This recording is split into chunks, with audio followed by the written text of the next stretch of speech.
can feel weak. I'm always melting in your heat. That I soar like a bird in the wind.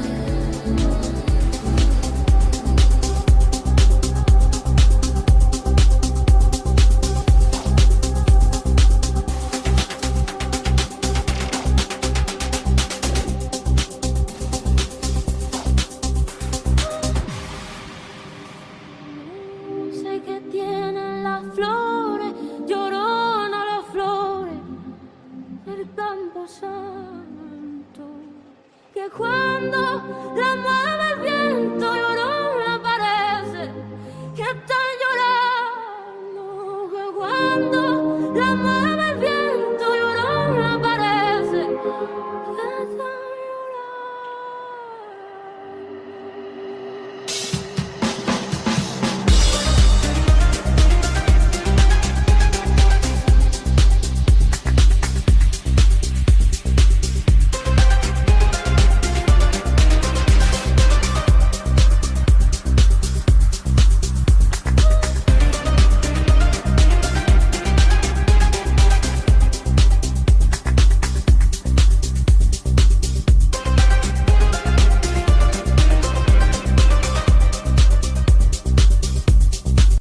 What up, Bandidos? And we're live on a Sunday stream, which is rare. It's February 5th, just after 12 p.m., hailing from the Pacific Northwest.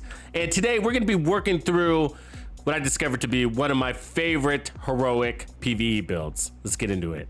You can tell by the way I use my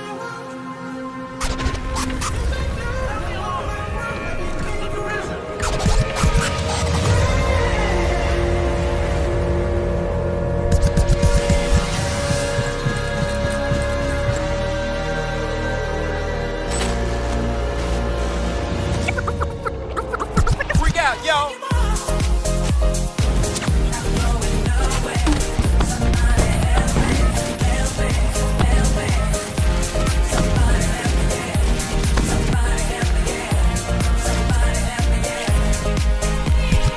Look, watch this.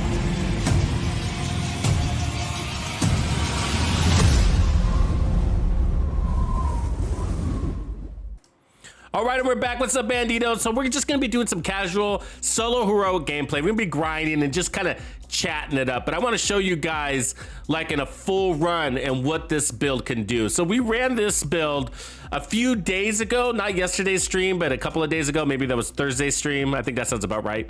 And it was sort of towards the end of the stream, so I think a lot of people really missed it. But this ended up being a really, really powerful build. And so we're kind of on a tank DPS kick right now. That's sort of what I'm kind of into at the moment, these tank DPS builds. And I'm having a lot of fun with them. And for some reason, they're feeling really powerful in the game right now. I don't know why. I really don't. I don't know why, but they're feeling unusually strong right now. Nothing's changed. I'm just mentioning. But this build's really fun. I'm gonna walk you guys through it. And so what it's really based off of kind of like burst DPS, but we tanked it up. We tanked it up because it felt so powerful that I realized that we could load up a bunch of armor and to kind of play into that and to kind of rebalance it out. And so it's really, so it's based off of this Umber initiative. If you haven't used this gear set, it's one of the newer ones that they gave us with season 10. And it's actually probably my favorite, I think, of all the gear sets. Yeah, I'd probably say that. I'd say that. Now, when you ask me, hey, Tux, you know, what legendary gear set, legendary DPS build would you run? It wouldn't be Umbra Initiative. For legendary, I do like it for legendary. It does work for legendary, but Striker is just a little bit easier to use for legendary because you don't have to do the in and out of cover thing. And so where this one you do. And so it just kind of makes it a little bit easier to go a little bit faster with Striker for legendary. But for heroic, which I do a lot of open world heroic content, Umbra Initiative is my go-to. It's got everything you need.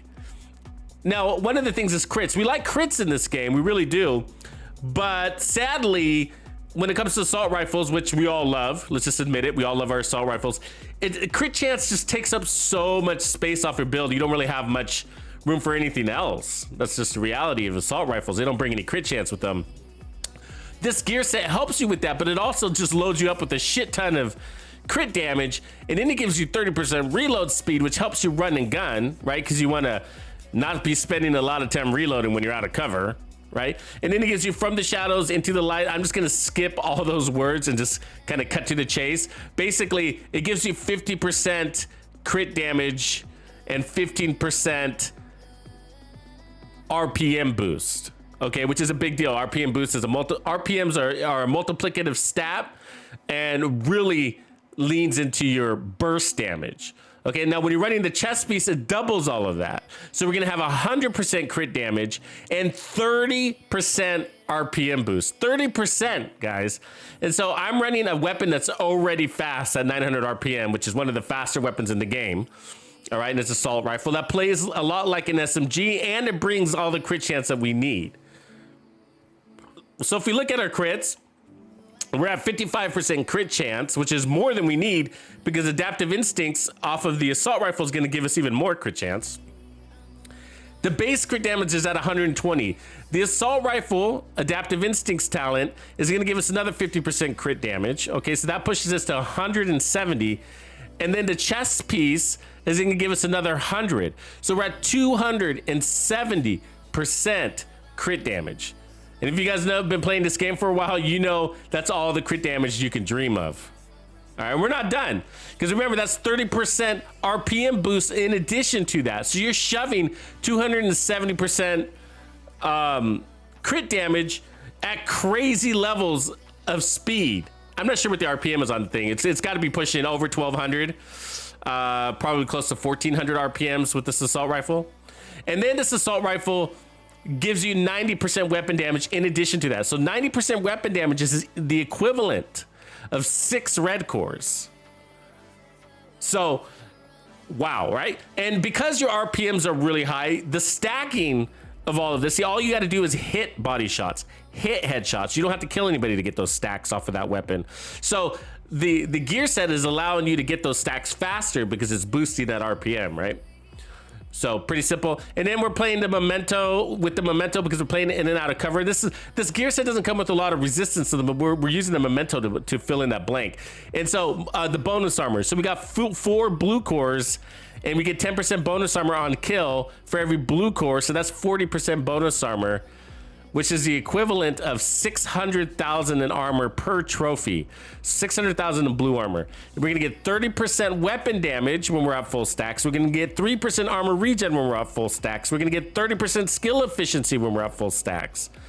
And then we're also gonna get a weapon damage bonus, a 15% weapon damage bonus, right? On top of the 30% weapon damage from the long stacks. So lots of damage going on here. I don't know what to tell you, lots of damage. And then I'm running the Striker Shield, which is giving us an additional, that's a tier 5 shield, so very tanky, 4 million. Tier 6 shield is the strongest. And we're getting 12% damage bonus per enemy standing in front of us. On top of that, we got just a little, what are we running here? Fixer. We could run a Fixer. We could also run a Deflector, whatever one you want. We're not running any armor on kill, so a little bit of heals is good here on top of the 3% armor regen. So that's going to get stronger, probably close to 30,000 healing on our 3% armor regen. That's going to be coming from the backpack. And then I'm running Grupo for just some more higher base crit damage here. You could also run Fenris if you wanted to. That's fine too. Want to do that? What other options do you have up here? You can run Bellstone if you want more armor regen. Kind of go on the tankier side. So yeah, this is gonna be fun.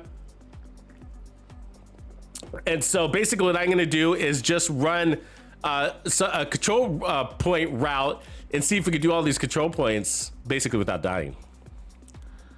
And of course, it's always gonna be the most difficult when you kick it off because we're at our weakest when we start this thing, but yeah, so ever since I've created this build, I've been thinking about it. I wanted to run it in yesterday's stream, but we did something different. I'm gonna continue yesterday's stream probably tomorrow, actually. So last night we did hybrid. We were doing a hybrid showcase, hybrid skill builds showcase, and we're gonna pick that up again in a little bit tomorrow. Probably my stream hours are gonna change this coming week. I'm probably gonna be doing more streams in the AM try to catch some of the European time zones. In addition to our US time zones, of course. All right. So remember, you got to get in and out of cover, so you got to stack up and then pull out of cover. But look at that RPM burn.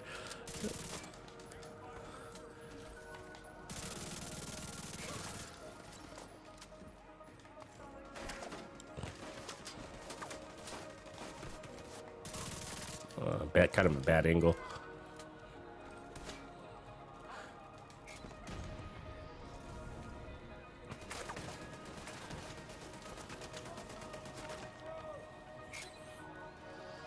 All right, now we're in our fighting spot. That's where I like to fight from.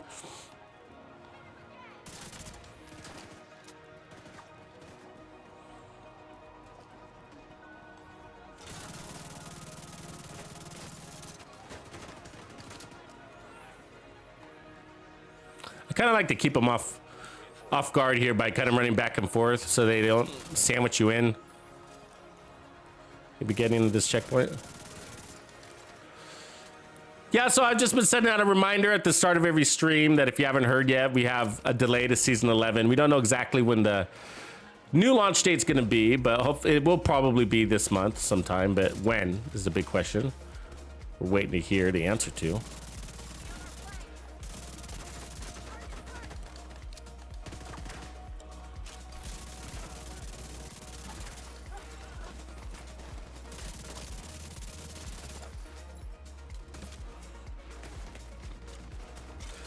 Yeah, of course I'm disappointed, but you know, it's gonna make the best out of the time that the extra time that I have. I can just, I've been really meaning to delete one of my characters and get more resources, so I just got to get to that. Definitely need to do it this week.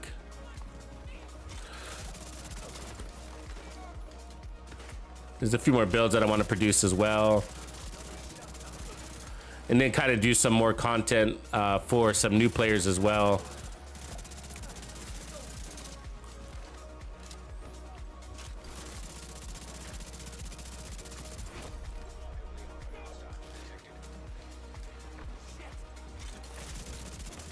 So here's our boss.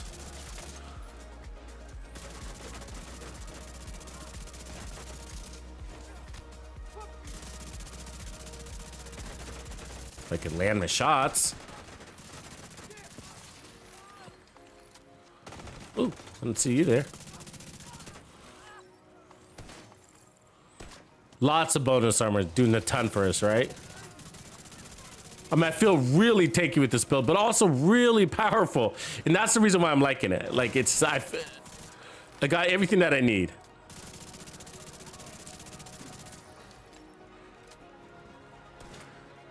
What I really like about it is, like, if for some reason you don't have stacks from Umbra, the stacks from the Chameleon just really do a good job of filling in the blanks.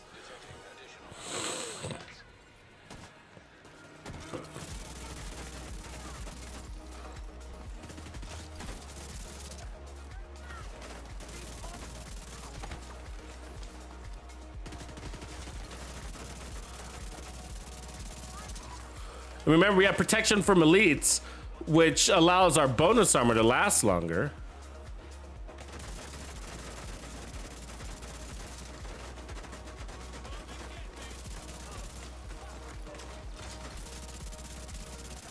As well as our regular armor, of course. Ooh, I didn't see that guy there.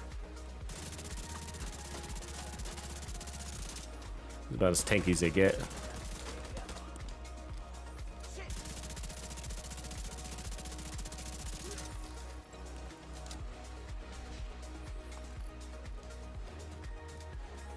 We got that tier 5 shield. Once we have all of our trophies, it should do a pretty good job of staying up. But as you can see right there, got a little close to breaking. It just needs a little management. A tier 5 shield is pretty strong. As long as you kill them before they kill you, then you'll be all right. But you do have to keep a close eye on that shield. You don't want it to break. If it breaks, that's your vulnerable. That's where you become most vulnerable.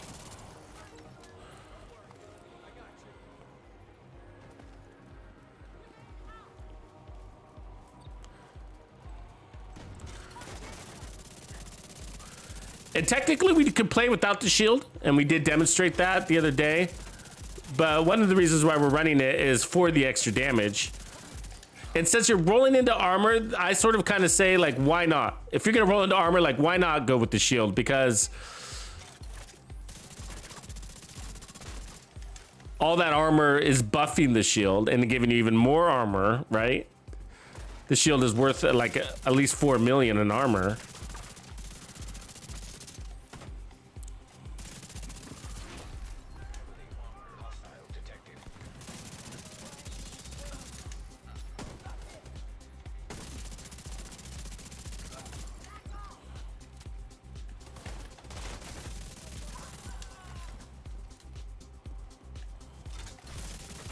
Oh, he's tanky here. Let's see how we do him.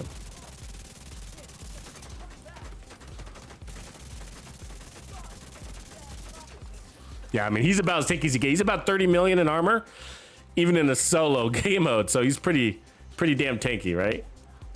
So that's good, you know. 1v1 him, no problem.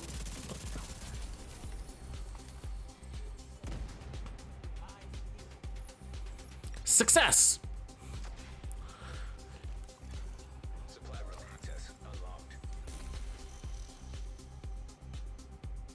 Yeah, there's 100% EMP proof. You want to Tella? It's called disrupt resistance, and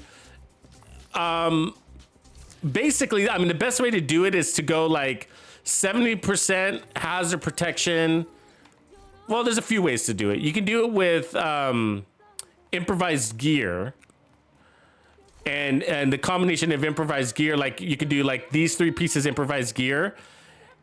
And then what you're gonna need are 6 mods that look like this: disrupt resistance.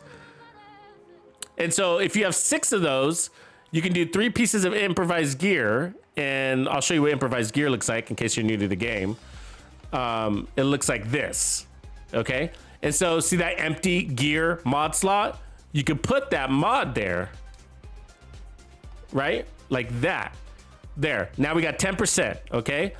And so if you do that to these 3 pieces and then put a mod on these 3 pieces, that's 60%. Your watch gives you hazard protection, which is this one here. I think it's 10% hazard protection, right? If we look at our stats on the defense side, it's got 10% hazard protection. So hazard protection includes disruption resistance. So there's 10% right there. And if you put all 6 mods, you're at 70%, but you need to be at 100% basically if you don't want to be disrupted. So you need to find 30% more hazard protection on your build. And so, you know, 1 piece of yaw, there's a gear, usually in the mask is easier to get it.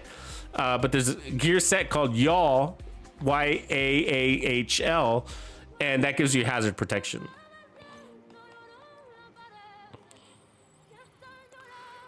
And there's 10, and then you just need to get 20% more from there. And you can do that by running 2 pieces of Cheska. So run a yaw mask, a Cheska backpack, and a Cheska chest piece. And then do your improvised gloves, improvised knee pads, improvised holster. And now you're at 100% hazard protect, or I'm sorry, you're at 100% disrupt resistance and about, let's see, 40% hazard protection, which includes disruption resistance. So, yeah, and you can get hit by EMPs. You can also go against those hunters. You know, the hunters like to disrupt your skills too, so that'll stop that too.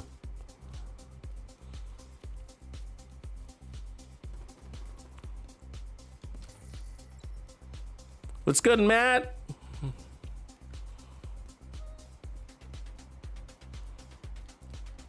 All's good, brother. Hitting us up with another tank DPS build today. I'm kind of into these right now.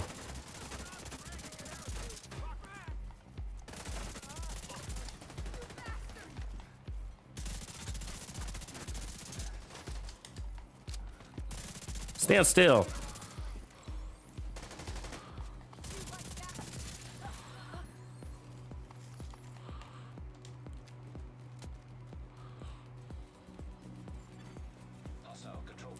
And there's a lot of different versions too. I'm gonna start. I am gonna change the weapon eventually here. Probably not for a few more control points, but I'm gonna guys give you a look at weapons like the FAMAS, the CTAR, also the Vector SMG, maybe the Kingbreaker too. With this gear set, I like faster weapons though, I gotta say, so.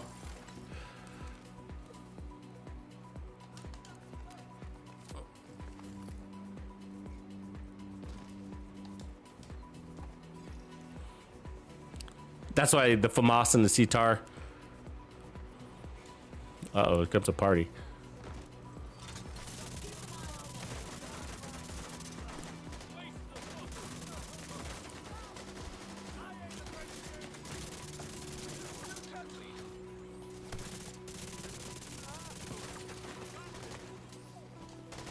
See how that bonus armor comes in handy?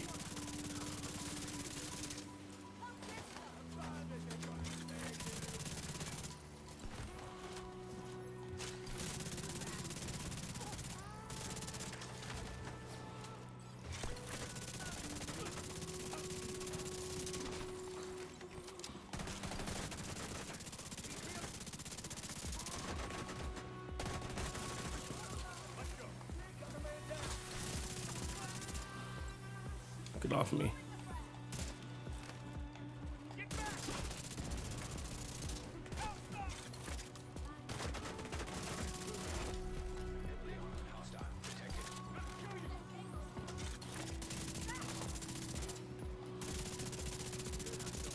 Oh, I missed a lot of shots right there.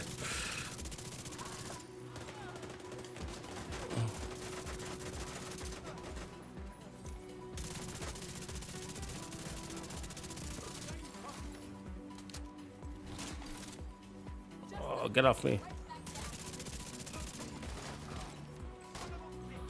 You think I'm ever gonna get support from my allies? I popped that flag like an hour ago.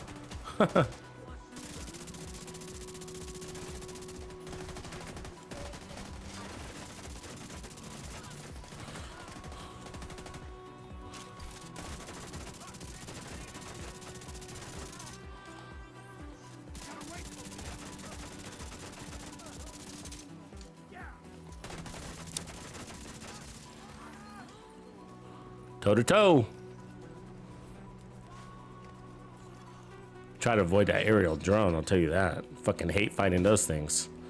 Does anybody out there actually like fighting aerial drones? If you do, I'd like to hear from you.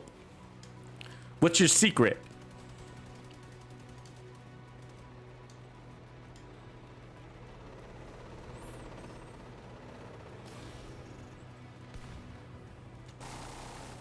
See, that fucking aerial drone, what I hate about it is that it only shoots at me. You know, we're gonna have all these true sons and it won't shoot at him. It's gonna follow me around. See that? Hit me with explosives. Jesus.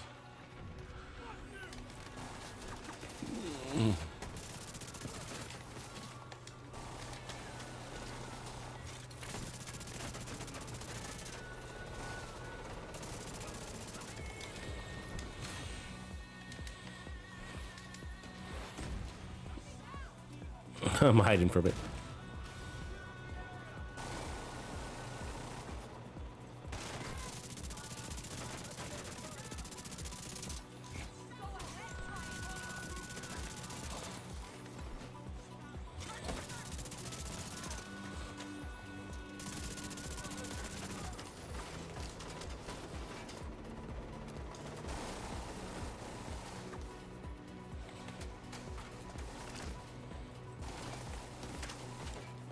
Where'd that guy go? Way back here?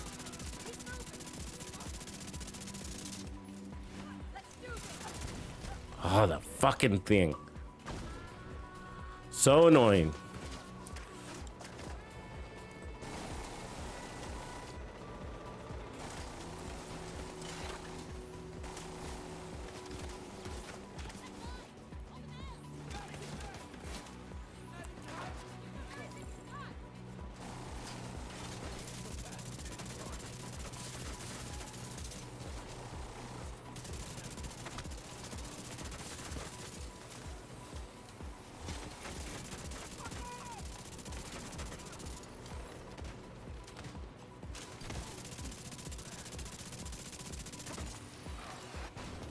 Oh god, that thing.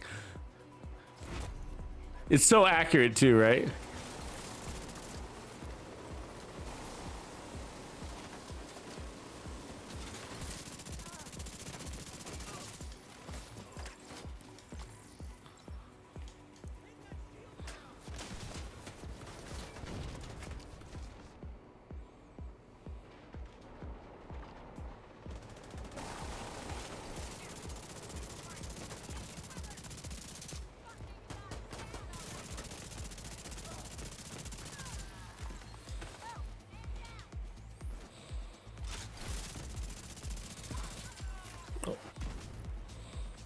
We're almost through it.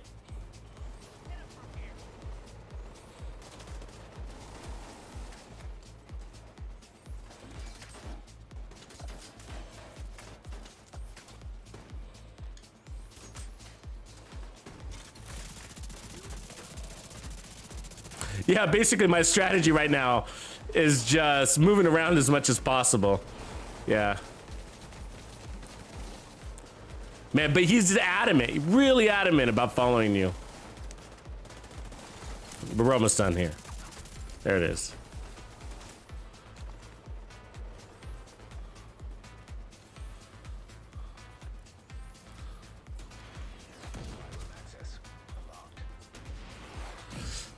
I've just found that, you know, you can get some XP from them, but it's just like the amount of time that you spend on him, and he doesn't give you any good gear, you know. I've learned to say he's not worth the fight.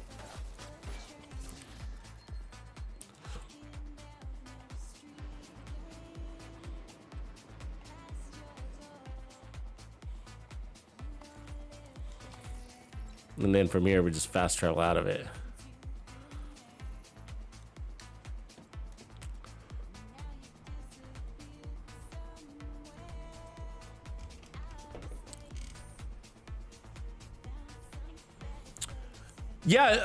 Yeah, original broke boy.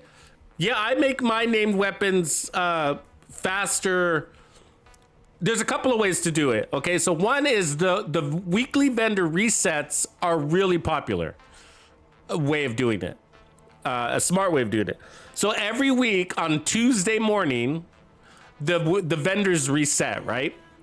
And you got vendors all over the map, but you have at least 4 vendors that everybody can access, which is the Countdown vendor, the Washington DC vendor, the Clan vendor, the theater, and then the campus settlement. So those every week sell at least one named item, and so you want to use those. What you do is you just buy a bunch of those named items. It doesn't matter if you hate the named item or you love the named item. Buy a shitload of them and then go just turn them into your donate them to your expertise.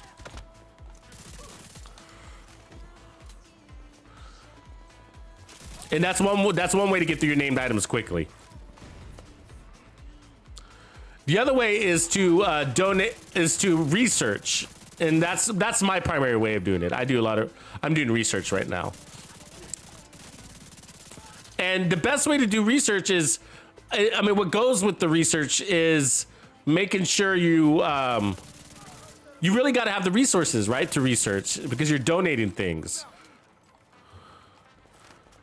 And so, which is not a problem. You just got to play the game like you see me doing here. And I don't do anything extra for resources. I just play the game. I enjoy open world content, and that gets me all the resources that I need for the most part. However, if you need to grind, then grind. And one way to grind is to, you know, for more resources and getting a lot of resources is to go into Countdown, because Countdown gives you a lot of gear. So just make sure you have a lot of backpack space. And then go into Countdown. And what you want to be farming for, if you want to do a lot of research, okay? If you want to do a lot of research, which is what you want, if you want to get through things quickly, you want to farm for component mods, okay? Mods is what you want to farm for. And that's because mods, when you break them down, when you break down mods, they give you printer filament. And printer filament is the biggest return, okay? Gives you the biggest return on your research. So what you do, so basically what I'm telling you to do is go into Countdown, set your targeted loot to mods, get a crap load of mods, deconstruct them, that turns into printer filament, and then go into your expertise system, select the named weapon that you want to upgrade to be proficient, and donate printer filament until you become proficient, and then rinse and repeat.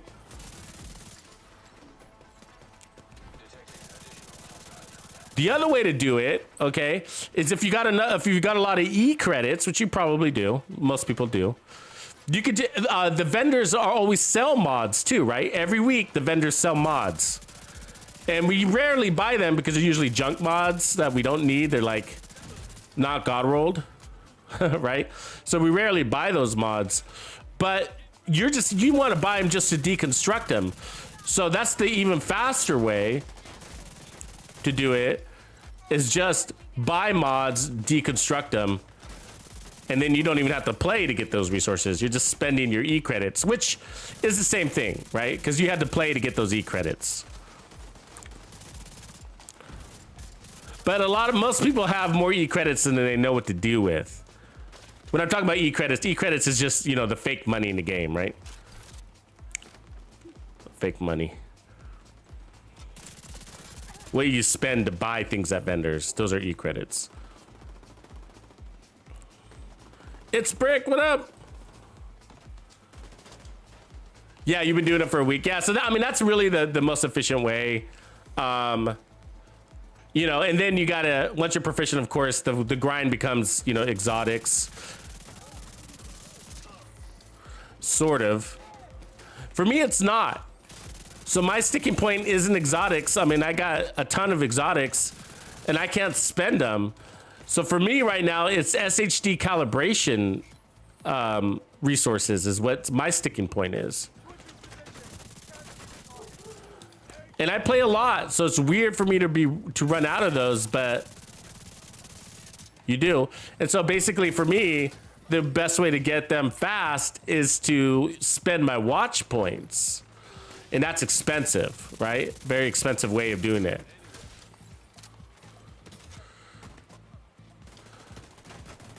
One watch point basically represents, on average, about 5 minutes of gameplay.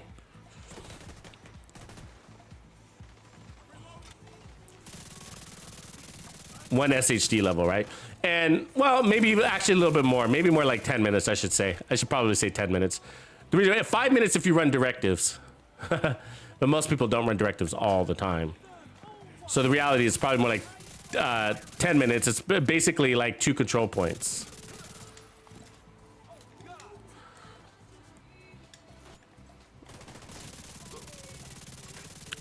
And so that's why I'm ready to start my next character or reset one of my characters so that I can get more resources. So that I can do that, because that's where my sticking point is right now. So it's going to be resources, whatever it is. When you're ready to start investing into your expertise, one of your resources is going to be your bottleneck. It's not always going to be the exotics. And so there's a lot of people focusing on exotics, but I gotta tell you, it's not really the major sticking point for me. It's not.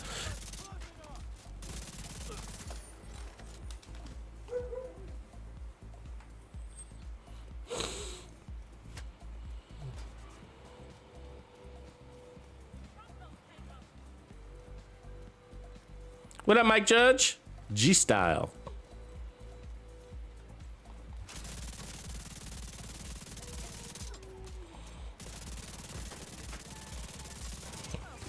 Speaking of exotics, let's see what we got. The Merciless.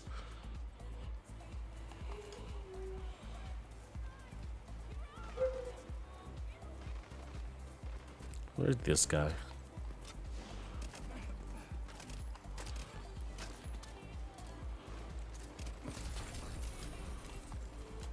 Yeah, really good build though, I gotta say, right? This build is great.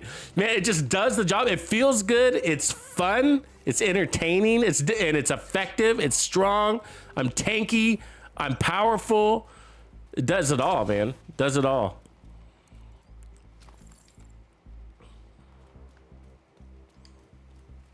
Yeah, so let's take a look at my resources just to show everybody. So like,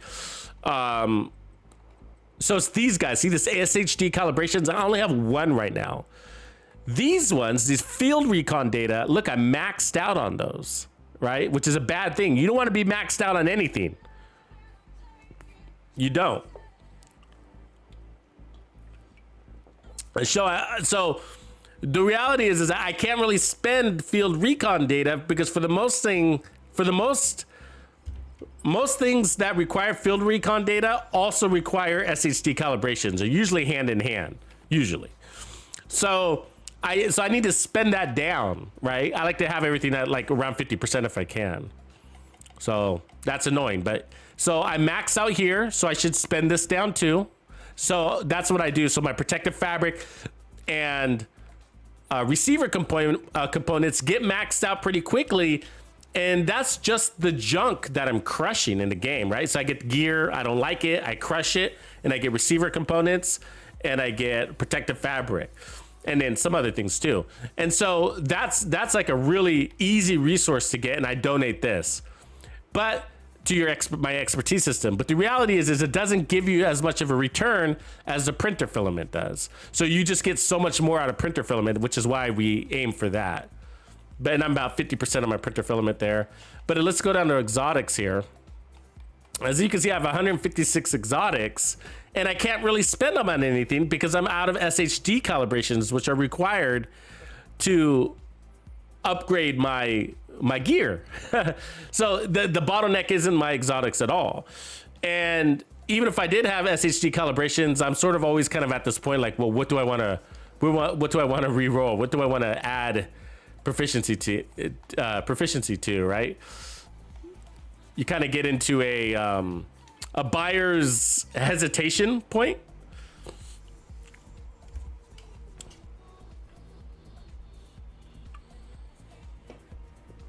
Right on, Mike. You're a new Tux Clan member. What platform are you on?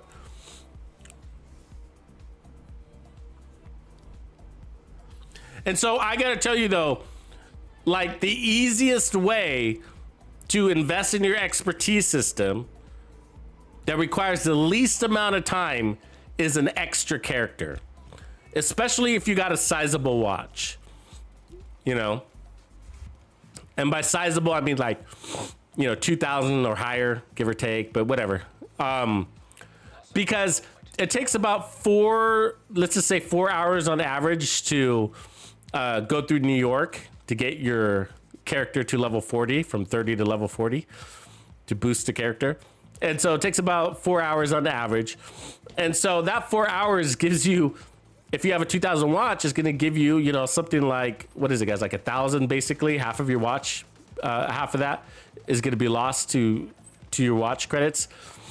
So you can get that back. And so you got 1,000 credits to spend. Now for me, as you can see, I got a watch of about 9,000. So it'd be like really, really beneficial for me to go to New York because I will have about 8,000 watch credits to spend. Huge.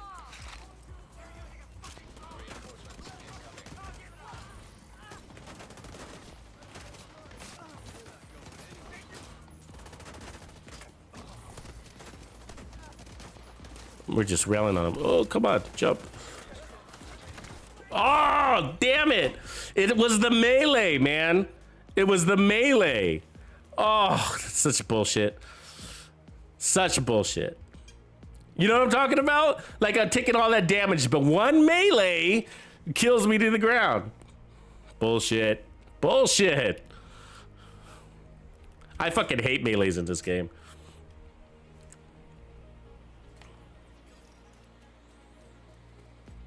Yeah, you still need a second character though, at least. Even if your watch isn't even high, you still need a second character because when you level up one character, your other character is gonna level up too. And so that's just free SHD points that you're losing by not having a second character. And then more importantly almost is your stash space. It's going to give you more stash space, and stash space really is the most valuable resource in the Division 2, more than exotics.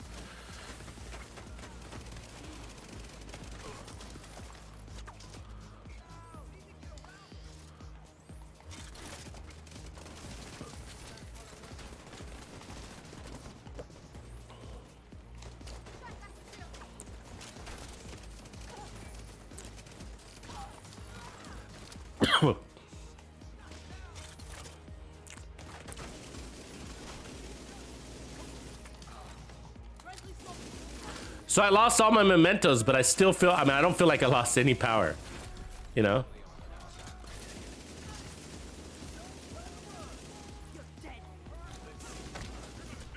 Oh, I just fucking blew up its weak point. Come on, break. Oh, it wasn't even giving me the break option. What the fuck? Another melee too. God damn it. That's so annoying, bro. That's so annoying what just happened there. God. The game didn't give me the break option. You know what I mean? Like I couldn't break the phone. No, I'm on the Xbox. I play on the Xbox. Xbox. Max World mods, you know, there's no real trick to it. I'm gonna go ahead and reset my map while I'm here. How do we get max world mods? Your best shot is legendary. And it doesn't even have to be mods, just plain legendary.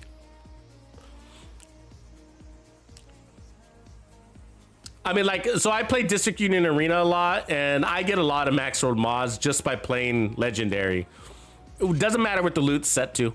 I just get max world mods. But usually it's just time. It's just time. There's something about the RNG drip on new players versus experienced players. It's really weird. Cause like if a brand new player and I log in today, right? And we both log in and play the same amount of hours. For some reason, I have a better shot at getting maximum mods than they do. That's what I've noticed. Like they come when the game is ready to give them to you. I feel like RNG says, "Oh, he's a new player. Let's hold off on giving him maximum mods for now." You know. Do you guys remember that? Anybody remember that? Do you ever feel like, if you remember, like when you started to get your first max world crit chance and max world crit damage? I mean, they didn't happen in the beginning. You know. You got all sorts of gear, you're getting God roll this and God roll that, but not the mods. The mods started coming as like, I always almost feel like it was like really tied to the watch, you know? It's a total speculation. I'm just totally making this up, but my impressions were like, just the game was really holding back. And I really do think that though. I really do think that because like the protection from elite mods, like, I mean, how many new players get a max rolled protection from elite mod? I mean, most people have to go like, don't get them until they're like way into the game, you know?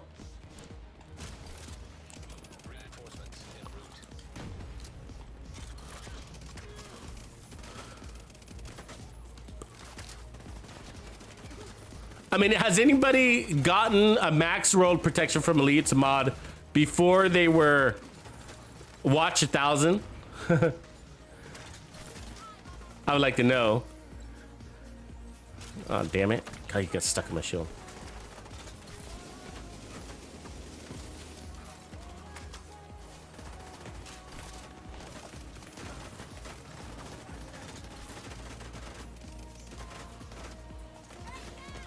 Hold still, god damn it.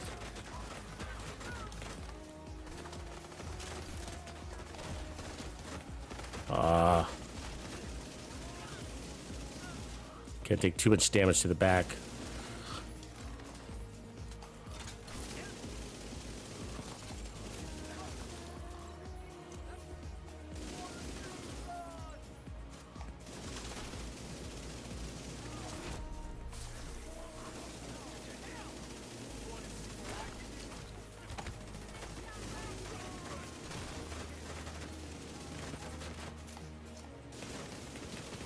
Just keep shooting. It's my strategy. You know, You're stuck to that rifle. That was a close call, though. But that was good survivability there. Because we were getting wailed on in the back the whole time.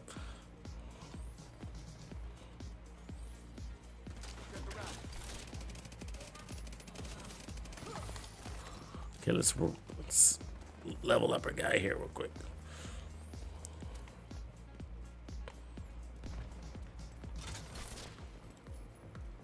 Yeah, so I guess another way to ask is like, does anybody remember what watch level they were when they got their first 13% protection from elites? I was probably somewhere around 5,000, maybe 6,000. You're right, Card Master. They're not really that valuable. They're just like hard to get, so we are all interested in them more, you know? Until you have 6. Once you have all 6, then I would argue, well, they are actually valuable now. Because you could max yourself out without having to go with survivalist.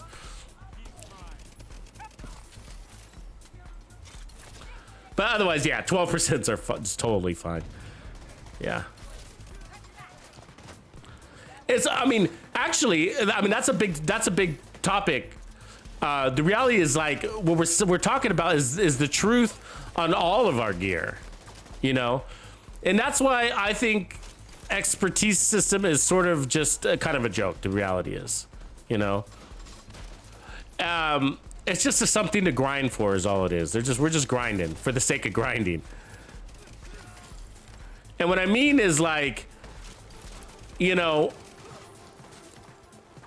like the different, like if your gear isn't god rolled, you know, it's really not the difference between feeling powerful or not, or being powerful or not. You know, like if you had like 13% weapon damage instead of 15% weapon damage, you know, that's, you know, and you're like, oh, I really got to grind so that I can get this build god rolled. You don't, you know what I mean? You really don't. I mean, it's a big topic, you know, because it affects everything you do in this game. The devs don't really want you to, nobody wants you to buy in on that idea though. All right, because that means less grinding. It means less grinding, and that's the opposite of what the devs want. They want more grinding out of you, right? They want logged hours.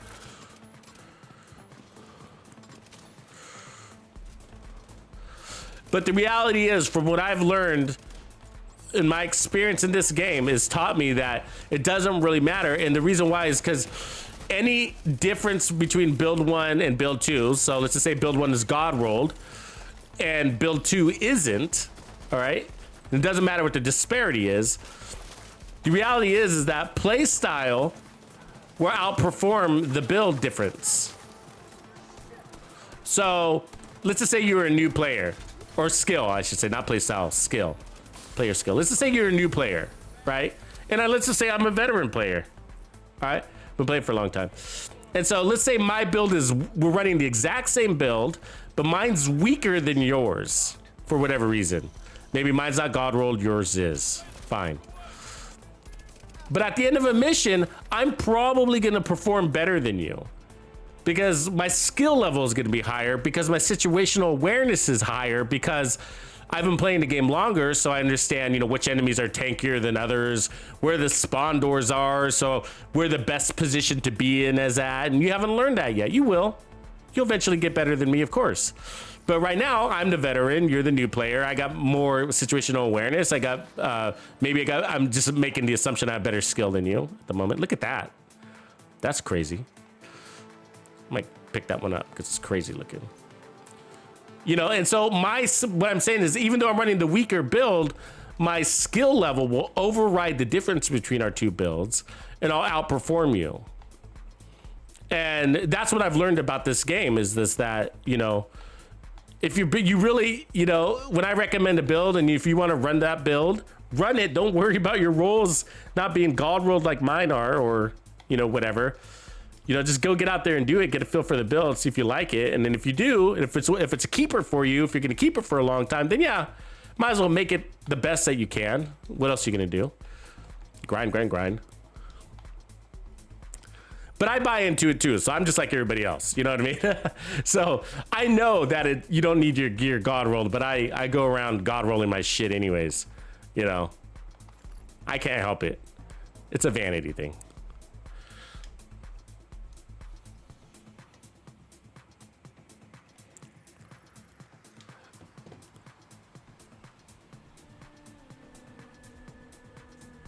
That's right, Cardmaster said it right. Yeah, most builds don't need to be fully optimized. They really don't. They really just don't. Yeah.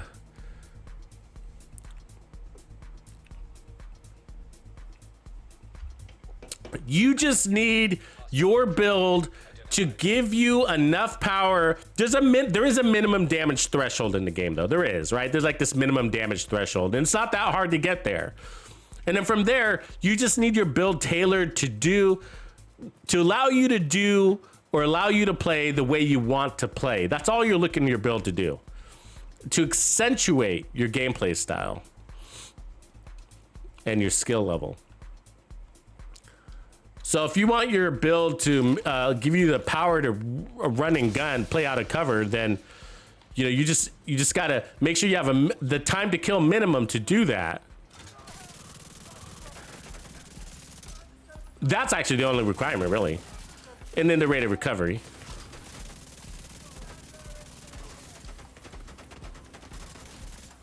Fucking rifle, man.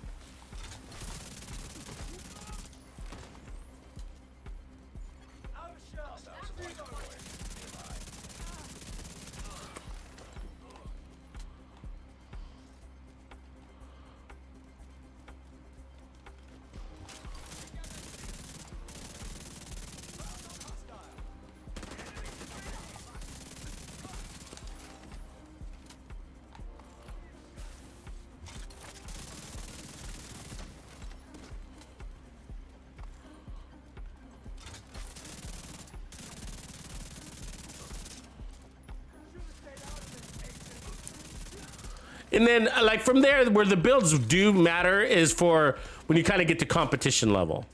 You know what I mean? And so what I mean by competition level, like, is if you're trying to break some sort of record. That's when builds start to really, really make a difference.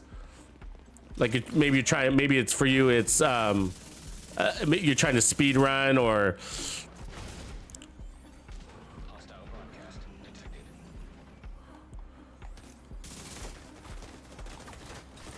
Come on, I killed you, buddy.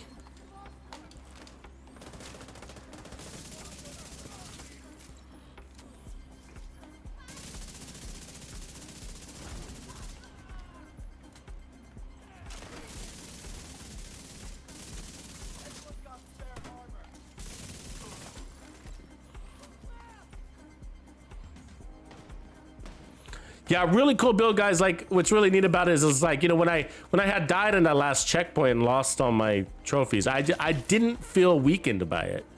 Feel like when we came back and picked up right where we left off. And part of the reason why is it's the short-term buffs. You can't.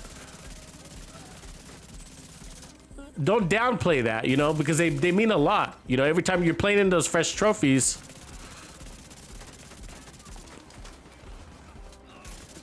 And you're stacking them. And then, of course, there's the chameleon. And the chameleon thing is I swear, is a mystery to me.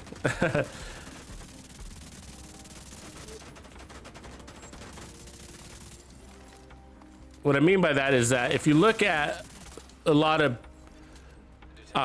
assault rifle rankings in the Division 2, different people rank assault rifles as far as like the strongest to the weakest. You'll see that the chameleon is like always towards the bottom of those lists. And I swear this thing, it fucking shreds. And I run them all. I run the Kingbreaker. I've been running the Kingbreaker for like a week, 2 weeks straight, actually. And I'm telling you, this gun stands up to it. And why? Why? And this is my hypothesis. And unfortunately, they don't tell you this on these rankings, okay? Not because they're being deceitful, but because they omit this information that's actually pretty important.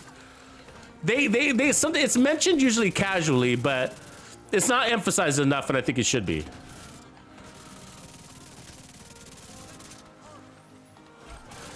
And that's that the difference between any two weapons that they're measuring is not as grand as they make it seem, you know. So the Kingbreaker is stronger than the AKM, but barely. But barely. You know, what you got to put it into perspective, right? It's all relative. And it's relative to the enemy that you're fighting. Because what it all means, like, do we care about damage? No, we don't. Do we care about DPS? We don't, actually. We don't. Why would you care about that? You don't care about that. What you care about, not that I want to tell you what you care about, but I'm going to. What you care about is time to kill. That's what we're actually after. We're after really fast time to kills, right? And so the time to kill difference between the Kingbreaker and the AK, or the Kingbreaker and the FAMAS, or the Kingbreaker and the Police M4, or whatever, between any two assault rifles is so small that most people can't even tell the difference in time to kill. They really can't tell. You can't feel it. There is a difference, but it's small, right? And so they're saying the Kingbreaker is the best assault rifle in the game. It's the strongest one. And out of the top 20 assault rifles, the Chameleon is all the way at the bottom. But the difference between the strongest and the weakest is only a little bit when it comes to time to kill. And that's what we really care about. We don't care about the damage number. We don't care about the DPS. We care about the time to kill. And it's so small, the difference between time to kill between any two assault rifles, any two. Take your pick. It doesn't even matter. It's so small, you know, it doesn't really matter. Go with your favorite. Go with the one that you perform with, the one that you feel is the best, I guess is what I'm saying. For you, right? You perform the best with.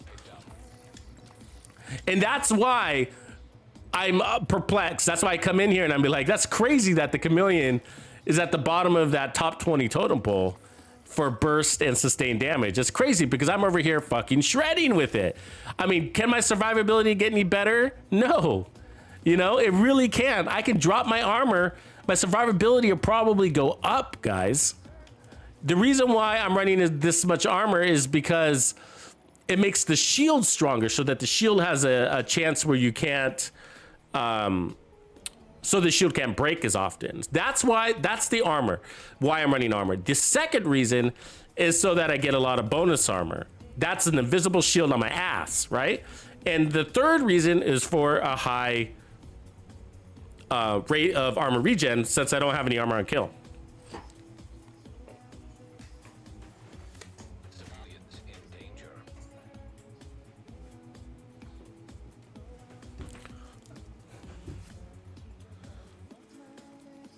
And so it's all really, I'll show the build. It's all really interesting, guys. It's all really interesting to know which is the strongest assault rifle and which is the weakest assault rifle. It's all really interesting. So I'm running the Chameleon, I'm running Firewall, that's important. I'm running the Striker Shield. Okay, that's a tier 5 shield. That's 5 million health. That's huge. All right, my regen is 44,000 armor regen. I have 39% protection from elites. That's huge. I got 600,000 bonus armor from a single trophy. That's huge. 15% weapon damage bonus. 30% weapon damage off the backpack. 90% weapon damage kicking in here, right? 50% crit damage. You guys, this build has 270% crit damage. Oops, let me go back up. There. 50% from adaptive instincts, 100% from the chest piece. 270% crit damage on 1.5 million armor, with 90% weapon damage bonus from the gun, with 30% weapon damage bonus from the backpack, with 15% spikes and weapon damage bonuses. This is huge. We got a 30% RPM boost from the gear set. Crit chance, fast reload speeds. This build is sick. This build is sick. So yeah, everything's crits. Basically, everything's just crits and armor or a red core. Really easy to make this build. Really easy to make the build. And then 3 protection from elite mods. Protection from elites is a really nice way to add some tankiness to your setup because it makes your bonus armor last longer. Makes your white armor last longer. And especially for heroic content, where just like half the control point is our elites. Anyway, so what I was saying is that, yeah, you're right, Cardmaster. And that's why I'm running the Chameleon, is because the Chameleon does a really good job on hybrid tank builds. Exactly right. Because it replaces those blue cores with additional weapon damage just by hitting some body shots, right? So you're exactly right. Card knows what's up. What up, Henry Fish? What up, Reaper Hawk? But yeah, so like what I was saying is like, Reaper Hawk knows what's up, huh, Reaper? And so it's really nice to know what the strongest assault rifle is and the strongest whatever. But that's all it is, guys. It's just nice. It's just nice to know, you know. It doesn't make as much of a difference on your build as you think it would. And that's what they fail to tell you. That's what the nitpicky stat boys forget to tell you, you know.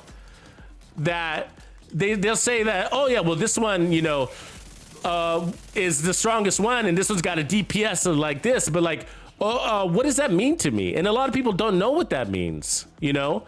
They just say it's a bigger number, it's stronger, must be the best one. That's it, that's all, but it's not. There's so much more to it, you know? And more importantly, the time to kill is what you really want to know. And so when anybody says to you, you know, this assault rifle is better than that one, or any 2 things, you know, whatever that has to do with damage, your real question is going to be, well, how much faster is that going to make my time to kill? And then you have to ask yourself, is that a significant difference to improve the performance in your gameplay? And the answer is usually no. In most cases, unless you're playing extreme content, okay? And so what I mean by extreme content is like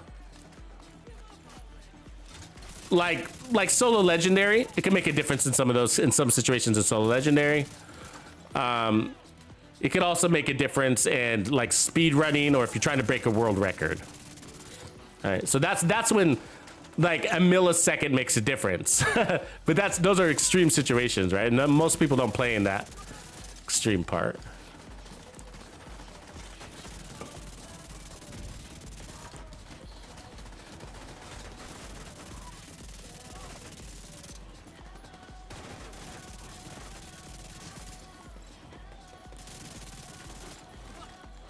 I mean, we're making bosses look like little bitches with this one though.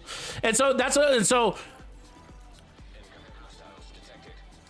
so the reality is that, I guess like what I'm trying to tell you most importantly is build your situational awareness. That's what matters most. And if you don't know what I'm talking about, it's mostly your experience in the game is what I'm saying, right?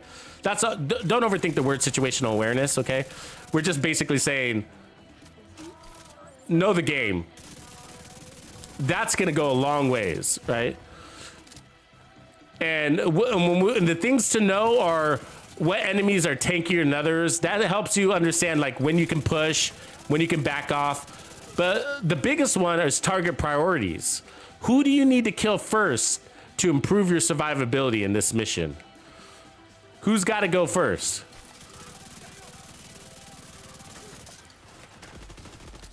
Where do you need to be positioned? Right? What's the best cover? How often do you need to move to make sure that you're not flanked? When is being more aggressive going to add survivability? And when is it going to take away from your survivability?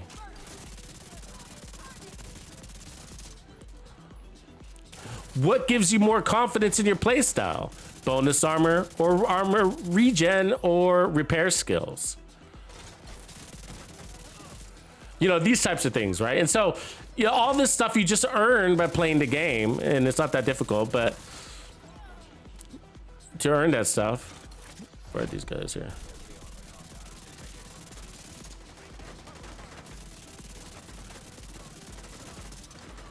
So I know I got to get this kill here to survive, so I can grab that trophy. And then look at our armor, right? The enemy's all pussied out.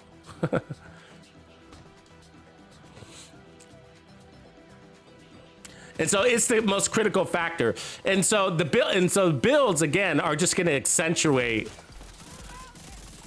They're just going to accentuate your skill and your playstyle and help you become a better player. So they do add, of course, to your survivability, but they're not as big of a part of your survivability as you would think they would be for a game that's strongly based on builds.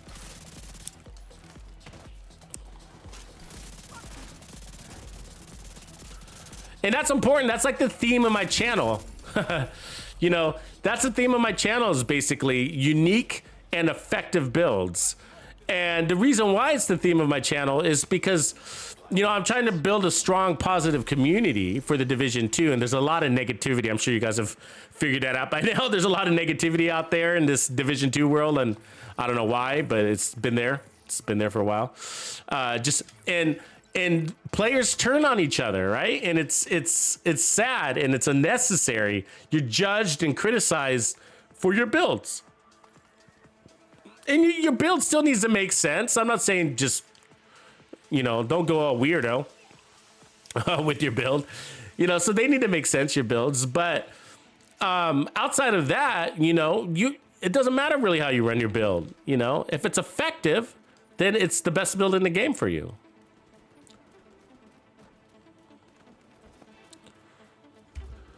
Especially for people that don't understand, like Reaper is saying, too much negativity, especially from people that don't understand.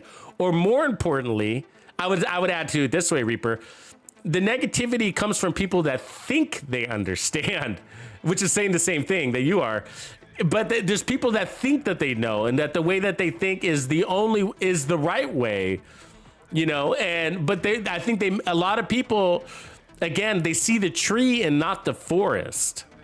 You know, and so they focus in on the build and the damage and be like, oh, I'm going to criticize you for your build because I run the strongest, you know, all red striker build in the game. And it's because it's the strongest build in the game. And maybe it is, but it's the only way to run. And if you don't run a build like this, then you're a ridiculous jerk, you know, and it's a sort of like, you're missing the bigger picture, right? And so that's not it. Let's run back to back. You know, you put on your striker, I'll run my heartbreaker build, and let's see where we end up at the end of our mission and who's got more damage and who performs better, right? And that's because the player style starts to override the builds. And so I can put on a weaker build and beat him or tie him, or even lose by an insignificant amount of damage and kills. Insignificant amount, you know, an amount that's not statistically relevant, I guess is what I'm saying, right?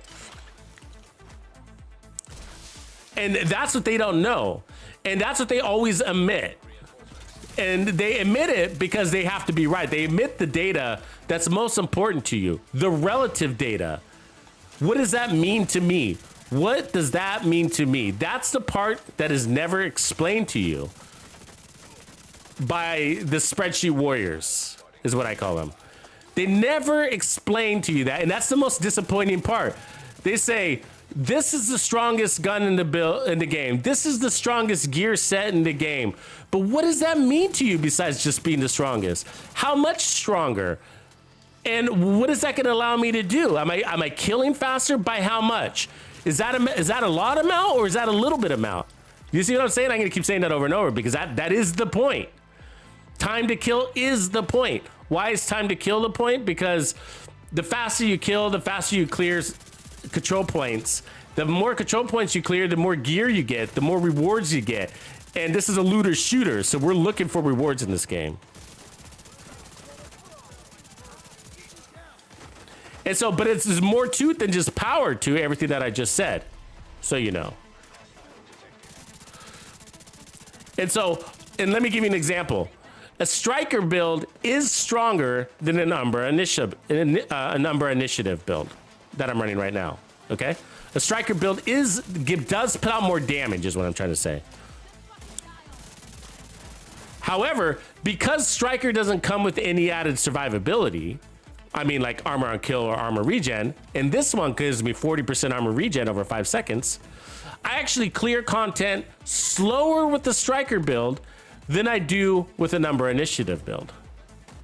I'm faster with the number initiative build. I've timed myself, so I know this like as a fact.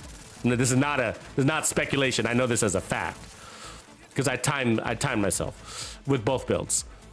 And so, and clearing content quickly is my ultimate goal because that's how I get the best gear in the game, which means the best builds in the game. Because I farm efficiently and quickly. That's the point. It's a looter shooter. I want to shoot a lot and I want to farm a lot. I want to shoot a lot and I want to loot a lot, right? And so if I start adding survivability to my Striker build,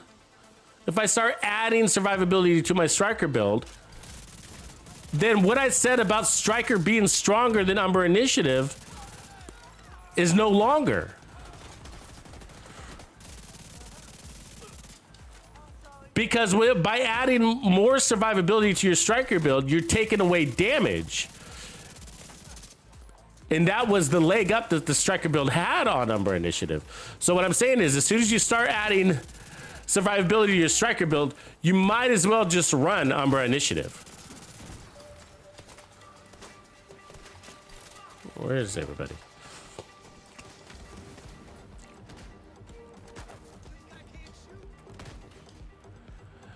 And so basically the stats that you care about, that you might want to think about, is that it's always coming down to time, you know?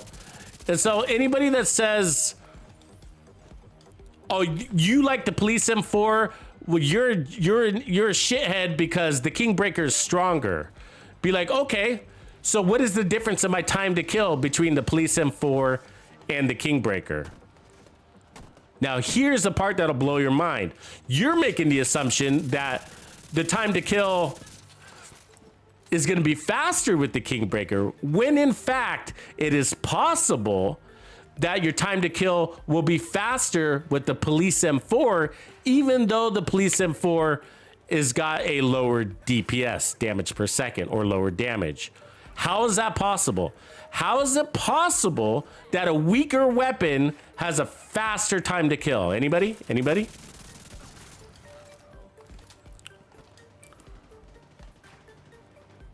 Shots landed. That's a big deal. It's a big deal, right? So weapon handling is a factor. And Fog of War did a nice little video about this too, by the way. A series, I think it was a couple of videos. But time to kill is a factor. I'm sorry, weapon handling is a factor in your time to kill. It cannot be ignored.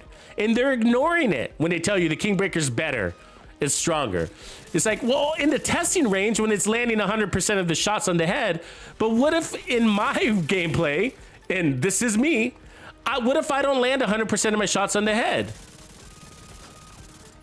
What if in the Kingbreaker, I only landed 15% of the shots on the head, but with the Police M4, what if I landed 40%? Which is stronger now?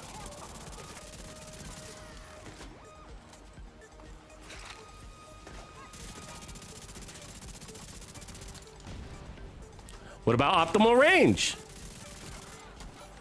Well, if weapon handling, it's a big deal. Okay, so every weapon's got optimal range in this game, right? Let's take a look. Look at the optimal range on that. The damage drop off. You see that? Okay, you got 0 to 100 meters. So if a weapon doesn't have very good accuracy, it's usually the case. I'll tell you right now, here comes some rogues. This will be fun. It's usually the case, okay? It's usually true that the farther the target out is from you, the worse that weapon handling gets on any build, on any weapon, right? So even the most accurate assault rifle, like the rail splitter, the farther the target is out there, the worse the weapon gets, right? But some get worse faster than other weapons, such as like the AKM or the Kingbreaker.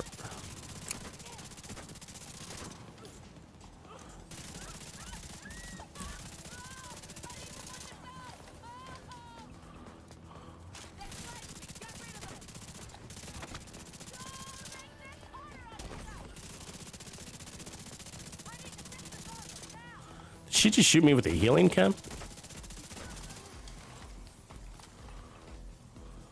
I think she did.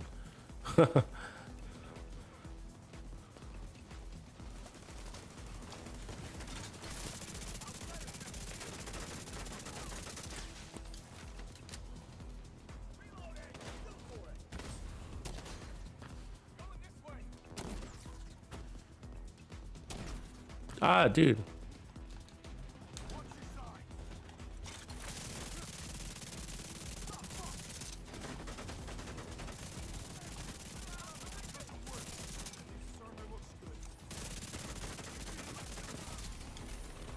Just burn those guys, huh? So yeah, so my point is like, so the AK or the TKB, which is the Kingbreaker, are going to perform shitty at close range as they are, right? Because of weapon handling issues. And then that gets even worse at long distances. And so when you're playing Legendary, those weapons can really underperform a Police M4 or whatever your stable weapon of choice is. Maybe it's a carbine or something, you know?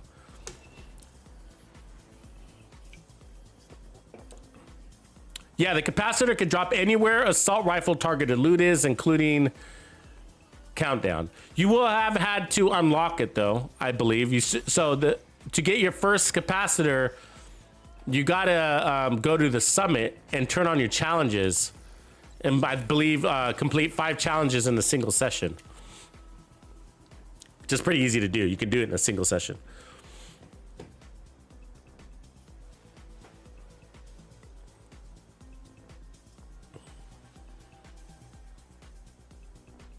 Yeah, and I like the Kingbreaker, so I'm not talking shit about the Kingbreaker. I like the Kingbreaker. I've been using it. I use it a lot as of lately.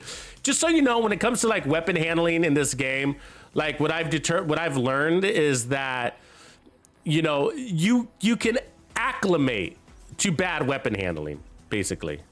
You know.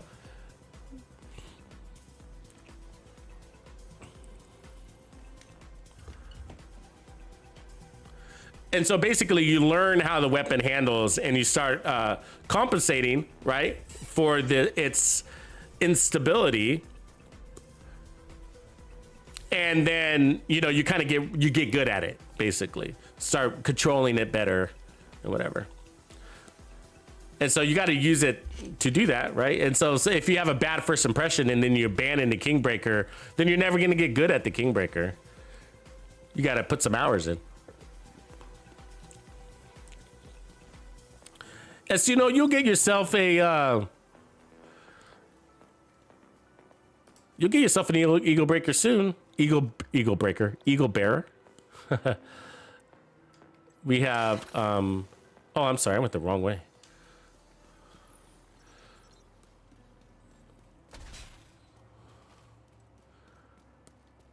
You know, there's a chance that this castle community campus, whatever you call these things, is going to be revived here in next season or the season after.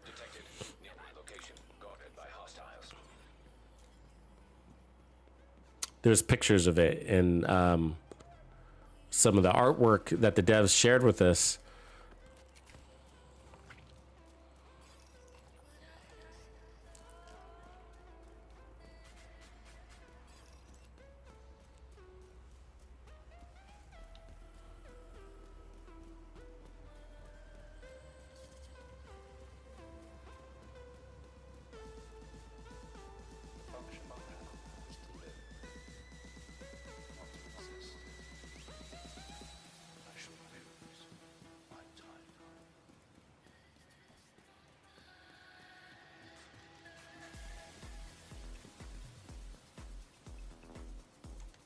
Yeah, that's true, Archangel. That's a good point. A little more burst firing instead of just wailing on that trigger.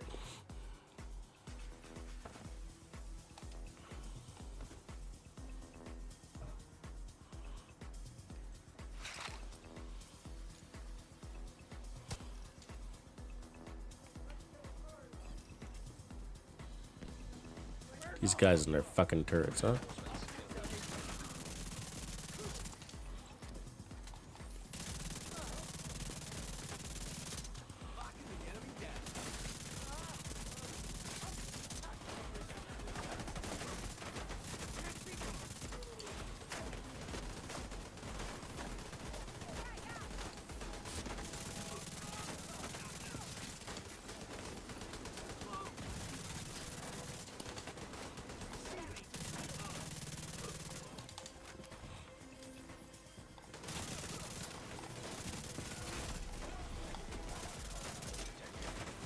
It's gonna take some heat right here, boys. Do not lose your shield. You will regret that. There's a heavy gunner in the back, if you didn't see that.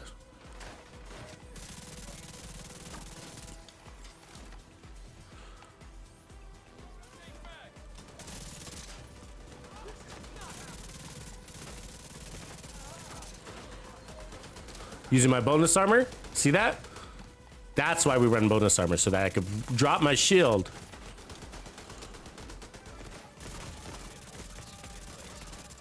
Oh, we took it there. Somebody a higher level shooting at us.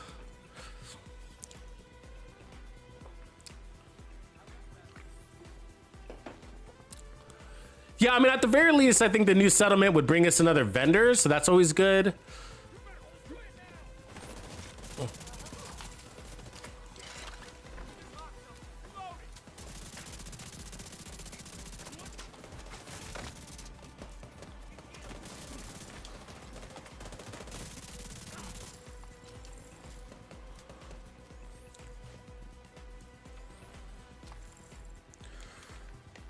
We used to have another DZ vendor. You guys remember that guy? He was another good. The Thieves Den, I think, is what it used to be called, if I remember right. I think that was right. And you used to have to go around and do a couple of tasks to unlock it. They were pretty easy to do.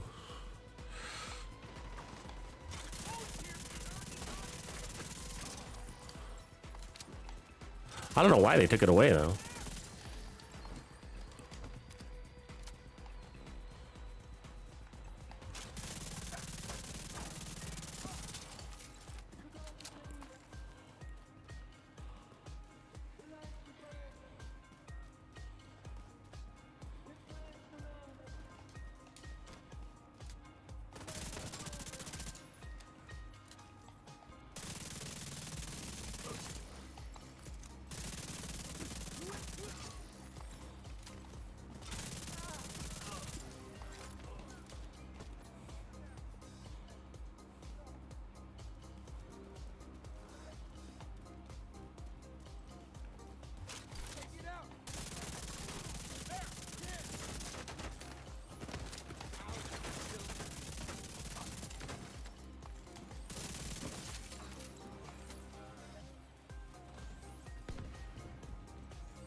God, you got a long ways. It was fast.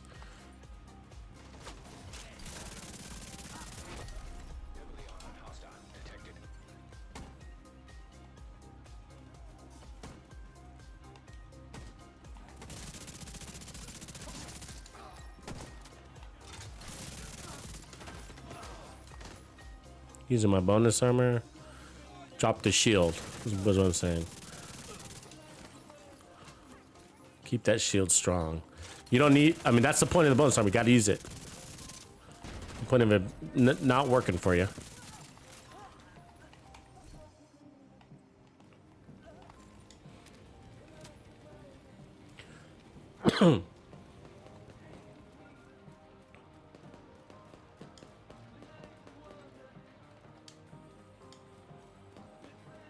Yeah, Todd, they are. I mean, the death grips, I think, are losing a little bit of value. Especially with the ninja bike coming in, I think that they're not going to be as appealing. There's a lot of ways to get armor on kill in this game, but I do like the death grips, actually. For a while, they were one of my favorite pieces of gear.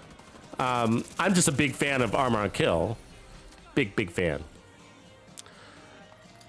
Real armor on kills is like really good for running and gunning, right? Because high risk, high reward, big bursts of recovery instantly. 511, so 511, you can really, one piece will get you that. But Bellstone is really valuable, although it takes 2 pieces to get your armor on kill. You also have the armor regen coming with it, so the 2 pieces is still pretty nice. Nice way to go.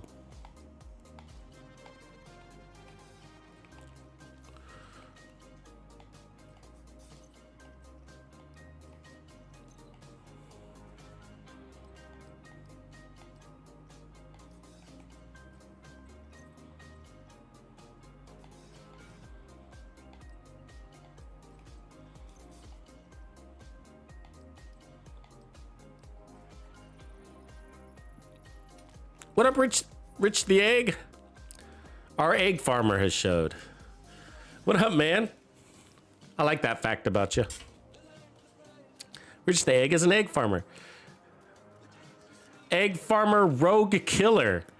That should be your LinkedIn profile, man. I'm an egg farmer rogue killer.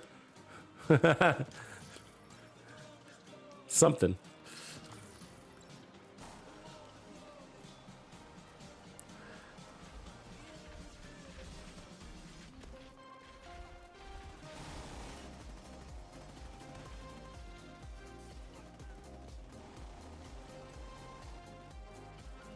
Right on, Memphis. Thanks for sharing your build, bro. What weapon are you running with that? Backfire, backfire. Gotcha. I see it. I see it.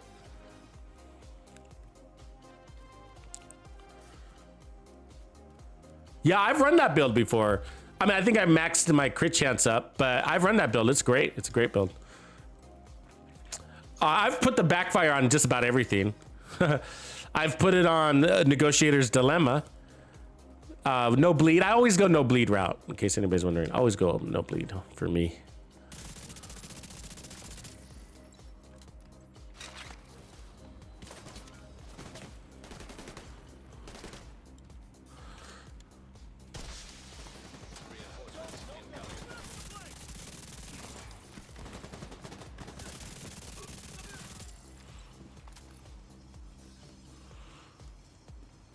And then, but my favorite is the Umber with the backfire. I'm not just saying that because I'm wearing Umber right now, but it really is my favorite. Get off me, right phone.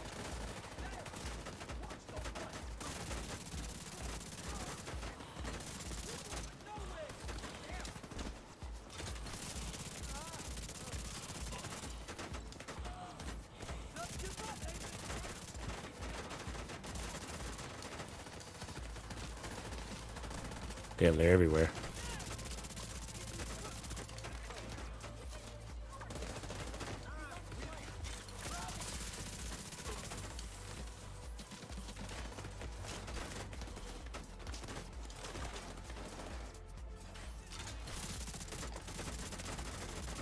Oh, there's a turret in that window. That's where a lot of that damage is coming from.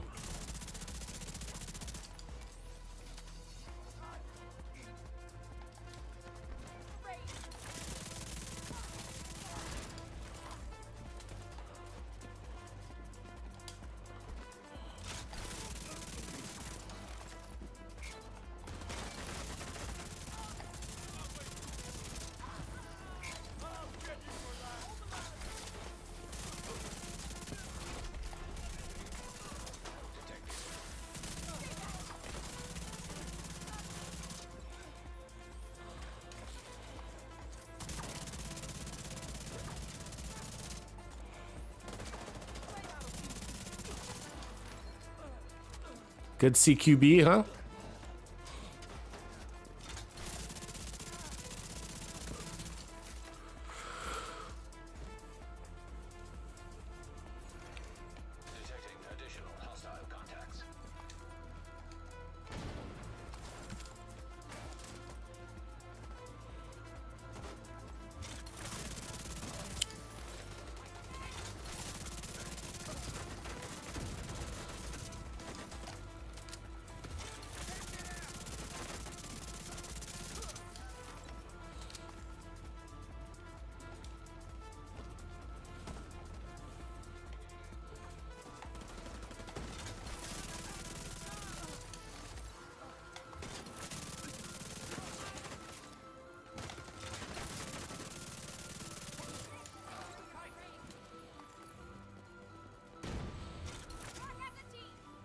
The hell are they?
Got it twice.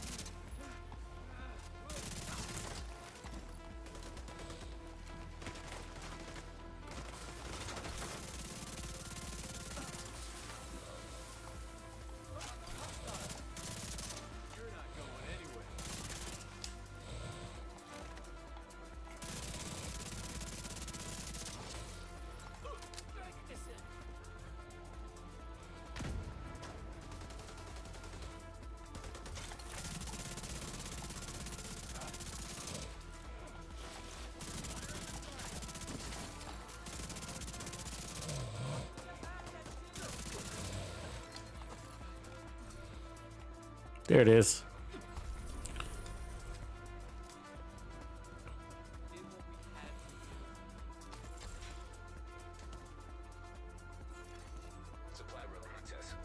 Yeah, Archangel, that's a tank, bro. That is a tank that you're talking about. Anybody else run the 4-piece foundry with Catharsis? What gun do you run with yours, Arc? Do you run it as a true tank? Do you end up putting on the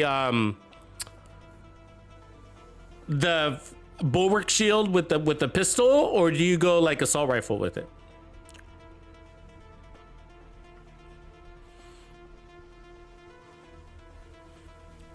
I've been meaning to do a tank build. I might just bust that out here in a minute. Who wants to see tank? Who wants to see tanky tank? Do you, Reaper? You have it running with the chameleon? Yeah. That's what I was thinking too. I was thinking chameleon. Do you have her, Reaper, do you have her running it with technician for an invulnerable shield, or do you have her run it with firewall for more damage?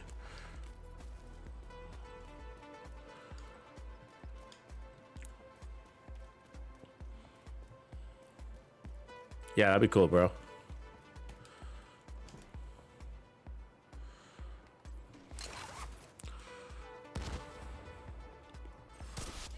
Reinforcements en route.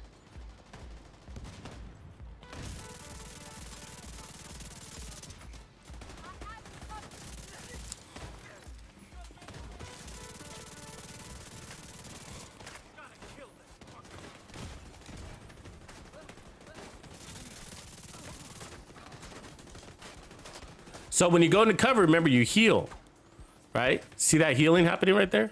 Let's get out of here. Oh, whatever, I outran that fire. So look, we're already at 100% armor 100% armor back. And so the Umbra Initiative has basically the strongest armor regen in the game. And if you run the backpack, it's even stronger.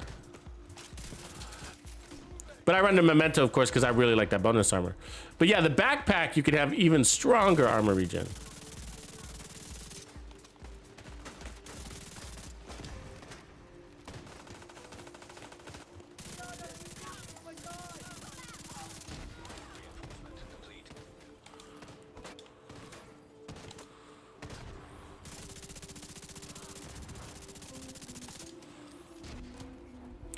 And so that's why you don't have to run armor with your Umbra build. This is a new way for me to run it. I actually usually run this build pretty heavy on the red side.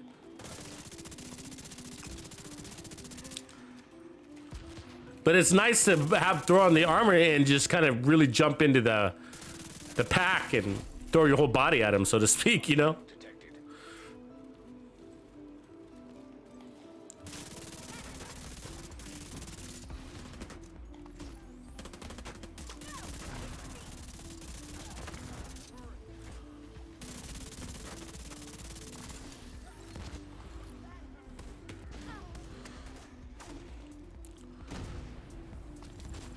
I mean, our time to kill is so fast anyways, you know?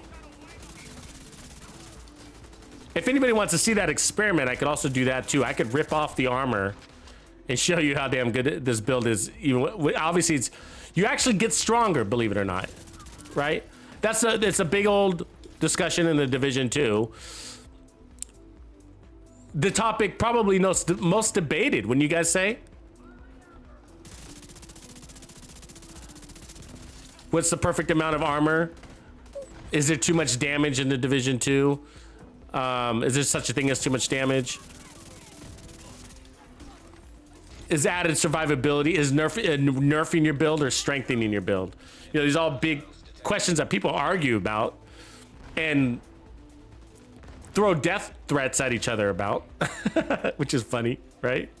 I'm right, you're wrong. You know, my spreadsheet says so, whatever.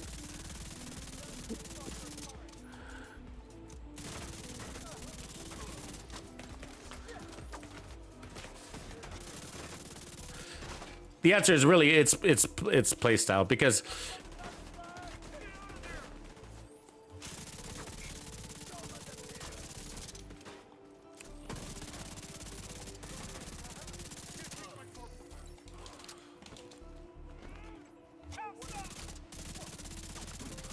but some of the things that you see me doing absolutely cannot be done without bonus armor. Like the damage that I'm taking to my back without the bonus armor, impossible. You know, because remember, they hit really hard. So one armor core equals 170,000 armor points, right? One armor core when it's maxed out. And so the enemy, most of the enemies hit over that. So one bullet will remove an armor core. And so if you don't have any armor cores, you know, it only takes a couple of bullets to break your armor.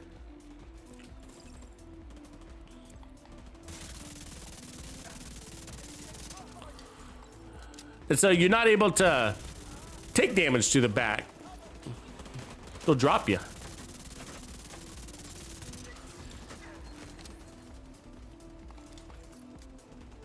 And also, you know, when it comes to like all red builds, like you really have to be smart in your cover to cover movements or how you traverse the open terrain, because you'll lose your armor before you get to the enemy, right? They can take it all away from you. They're gonna shoot you on approach.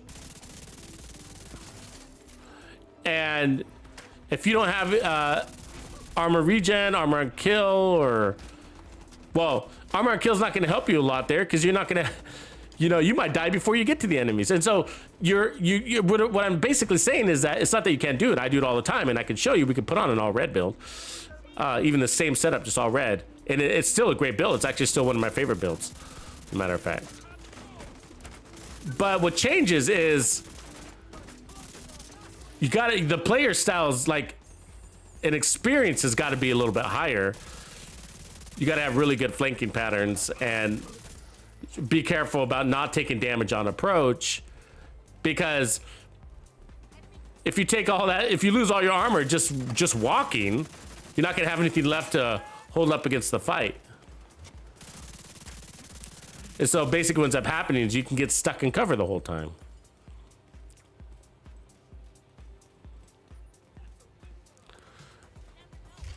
Yeah, we don't have a date, an official date yet on the season 11 release. Let's change up the build, guys, if you guys are ready. Let's strip some armor and let's see what we can do without armor, if you guys are down for that.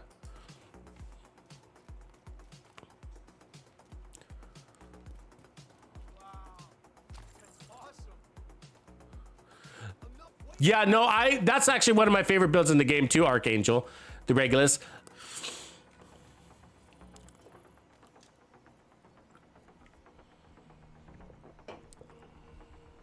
What up, Doc Knight? Yeah, I made a tank out of Umbra and I really like it.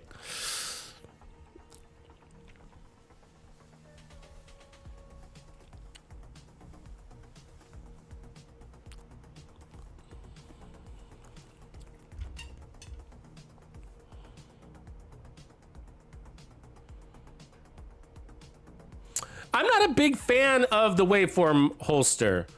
I don't like the teeter-tottering thing. I don't, you know, in the end, I just don't really feel like it adds a ton more damage to your builds. I mean, mostly like to choose the waveform over the memento is a really tough choice for me, right? Because 30% skill efficiency or 15% skill damage or 30% skill damage. Just let's just say it's both at 30 to 30. I'll choose skill efficiency all day. all day skill efficiency over skill damage. And you get 30% weapon damage, and you get 3% armor regen, and you get bonus armor, and you get weapon damage spikes, and you get skill efficiency spikes. You know what I mean? And you get the 3 cores. It's just so much better. So much better.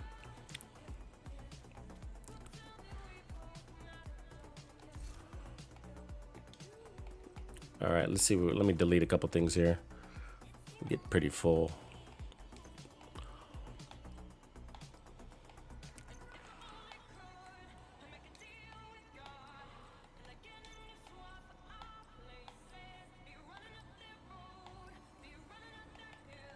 Oh, we got to spend down some of our resources too. So we're full on resources, on a lot of resources. So let's spend those down. Expertise. So I go over here. Expertise. I'll donate my junk first. Delete whatever didn't take. Then let's go over to our expertise. Let's go into proficient with rifles. And I'm looking for named items or exotics to level up. So we're working on the harmony right now. So let's do that. Let's donate materials. And we need to discard some of this.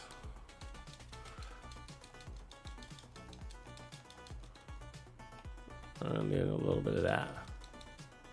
Cool. So that's leveled up. Let's see what else we got.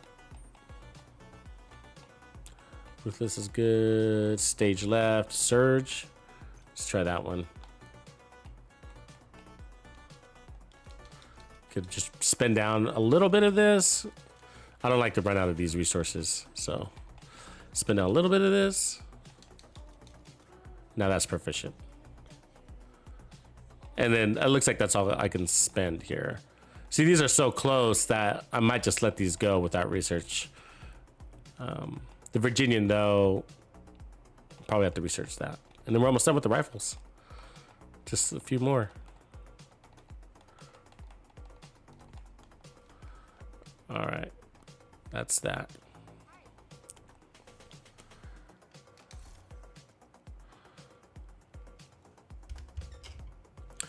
All right, let's see. How do I want to roll this?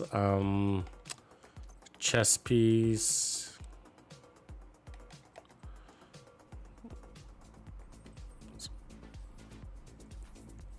So we're at 1.5. Okay, just to see if I have a holster that I can swap real quick.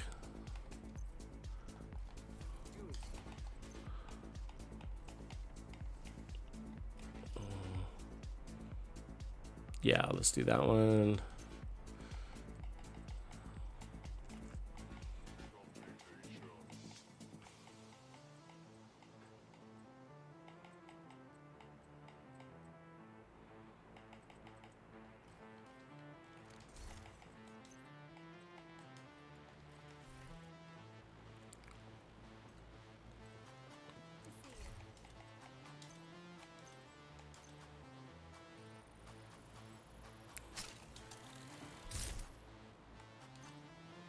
What up, Larry? It's good to see you back, man.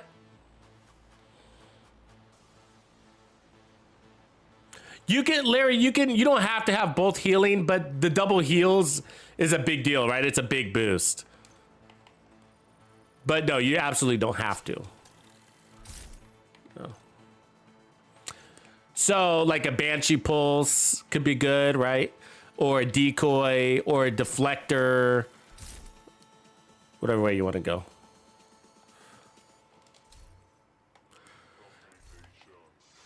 So I'm gonna go ahead and pull off the protection from elites, and the concept here is is that we're gonna go all into damage and then see like, hey, do we have the same level of survivability as we demonstrated in the last run?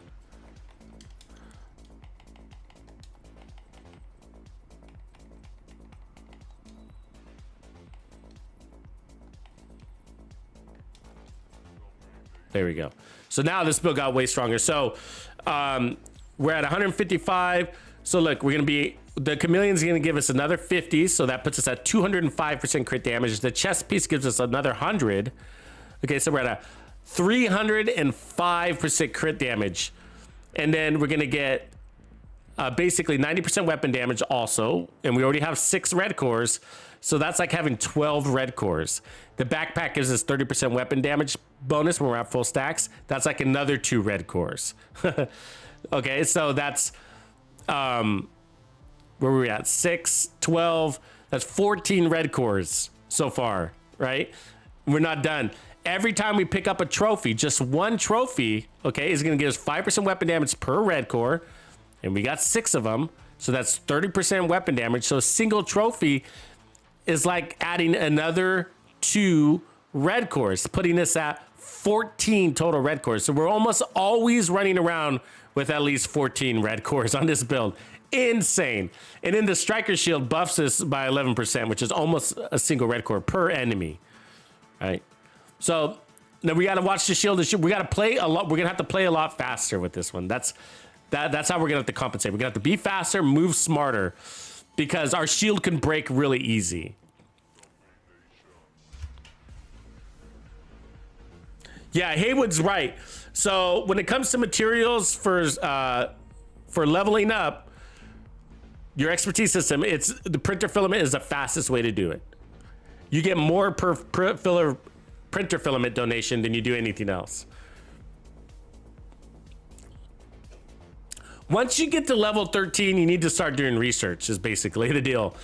Things really slow down around level 13.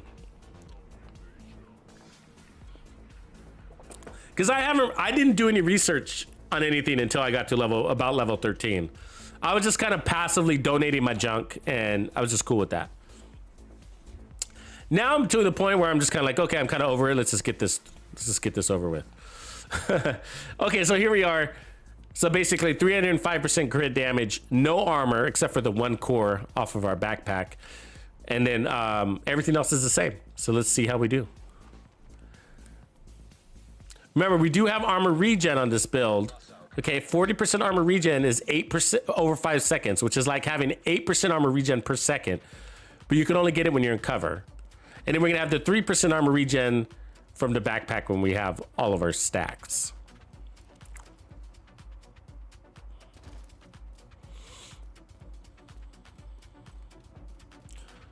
But our time to kill, so this is the theory we're working on, is that our time to kill is going to be way faster. And as we discussed before, time to kill is the biggest piece of that survivability pie.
Ooh, and we got a convoy. This is gonna be a fight.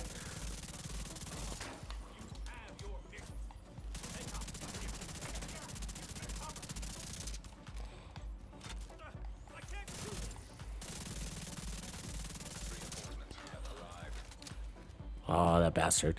He made it over.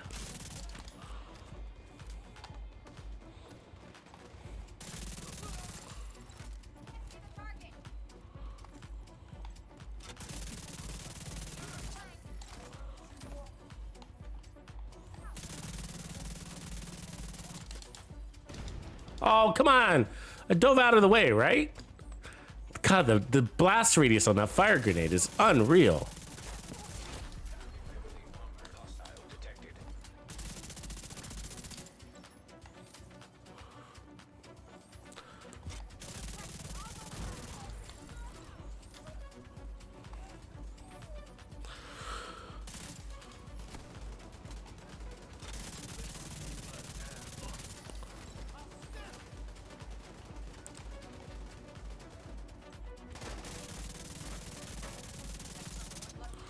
There's a funny dynamic with this build, though. I gotta say, is that the funny thing is how long it takes you longer to get your chameleon stacks, and the reason why is because the enemies die so fast that you don't put as many hits on them before they're dead, and so that's why it takes longer for you to get your chameleon stacks.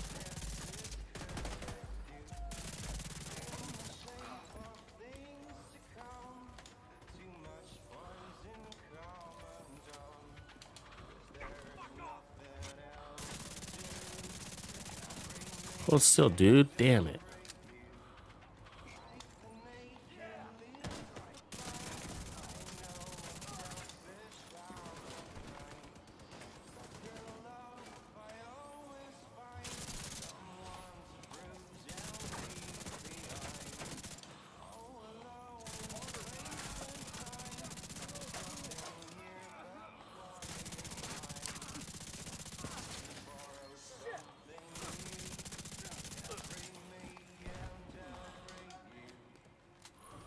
So far, so good, but that was the easy part.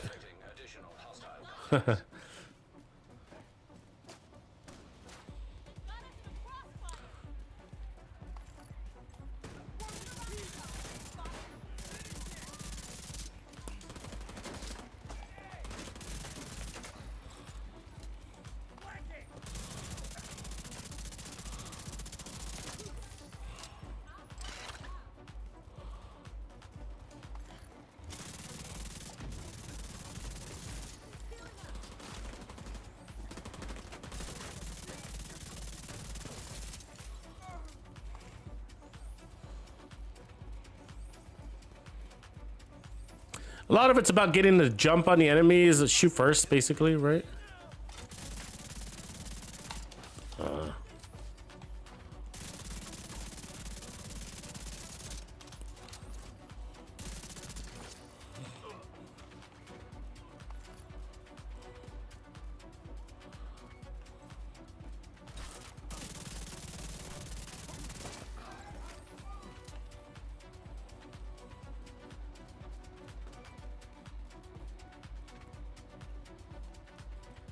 Look at this guy. That's a bad day, man. That's what it looks like, having a bad day.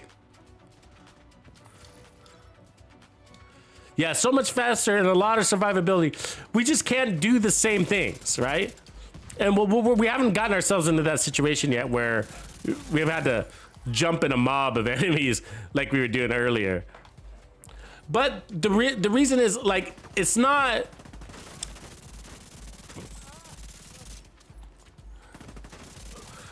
This is what's sneaky about this build, okay? So, and we're gonna talk about it. It's kind of a bigger conversation, but one of the things is that what's sneaky about it is that it's not the armor, it's the armor regen. It's not the armor regen, it's the bonus armor, right? So to speak. And what I'm saying is, like, earlier, so how is it that we have the same level of survivability? It's because we got armor regen. So it's not this build. Look at it. Watch the armor regen. Look at that. Look at that.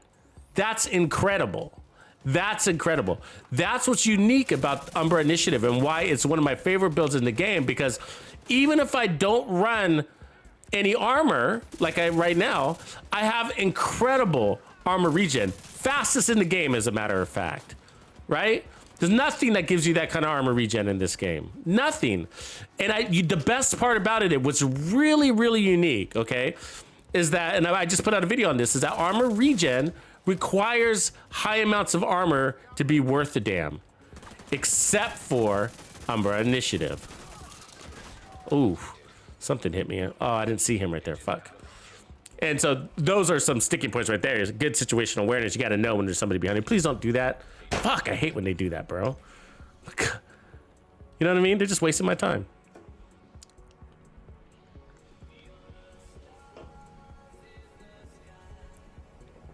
It does, Larry. Well, it doesn't force you to stay in cover longer. I mean, I guess it does. I guess it does, because I'm relying a little bit more on the armor regen, but more like, I would say differently, it requires you to play a little bit smarter. What up, Andrew Hernandez? What's going on, brother? He goes, I have a build for you. Almost 1.5 million armor, 50% crit chance, that's 138% crit damage, 19% damage to armor, very nice. 6 skill tiers, and my weapon damage is sitting at 125k, and PvP is 50k, also with a 30% PvP damage reduction. Oh, nice, bro. That looks good. Good build, man. What weapon are you using there? High damage to armor. I want to say it's a shotgun build, but I don't know. I hate when they double tap you like they just did. It's, we gotta.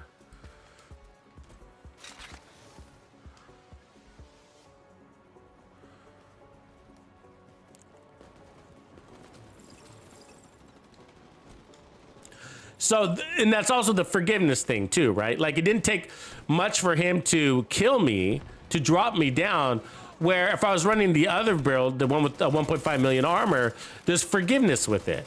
So when shit does happen, I'll be like, oh, I have time to turn around and respond. I had no response time there, right? No response time. I took one shotgun to the back and I was down.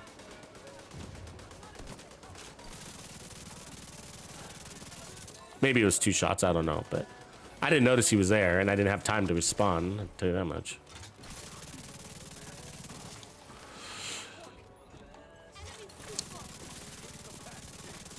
But I guess, but my point is, going back to that conversation, is that that's the tricky part about this build, is that there is added survivability on it, even though it's all red. And that is the amazing part. We got crazy armor regen. And so that's what I'm saying. Like when I run those tank armor regen builds, it's not about the armor. I don't give a damn about armor. They're just gonna take that away from me, you know?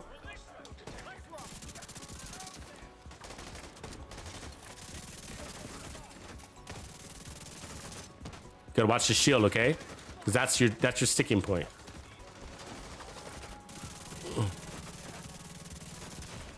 Gotta watch it. We're gonna go down here. Yep, yep.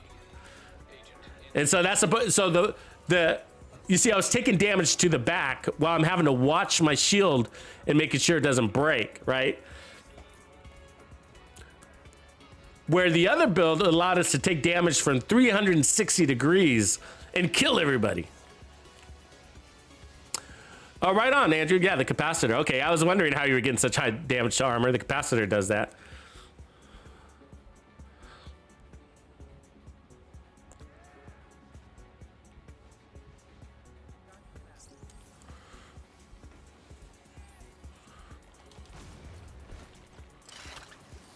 All right.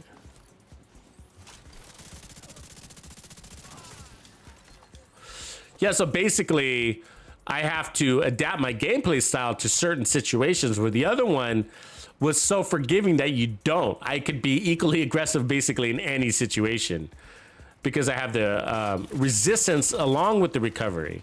Now, with this build, we basically don't have any resistance. We only have recovery. And see that little bit of blue armor right there? That's the only resistance that we have added to the build. And that's nothing. It's basically not there, right? See that? It's basically not there.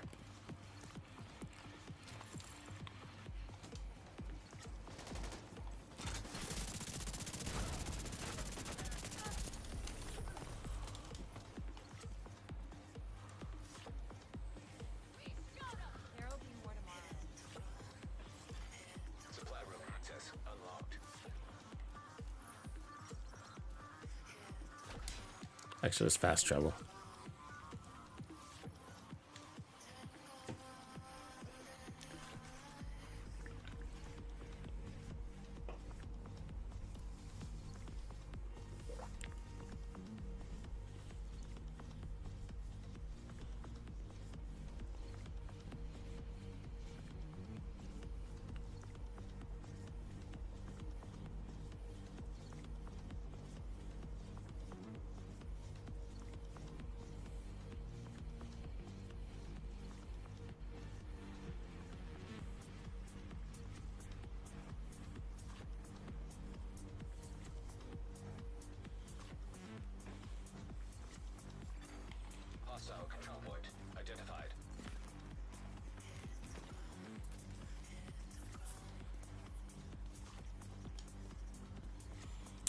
So let's swap weapons here. It's a good time to do that.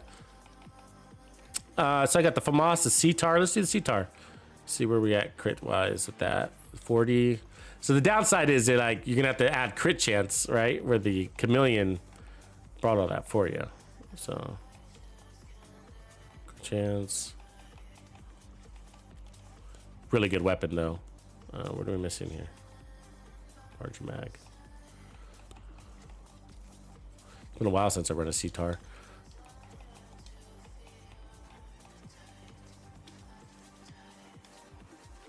$52, so I guess we can afford one more. 58, 131. So that puts us at, we're gonna be at 231, okay? But instead, we're gonna have Optimus there. So this won't peak as high as the chameleon build will, but we now don't have to worry about stacking the chameleon. See if we like this better. It's still got that 900 RPM, so still a good burner.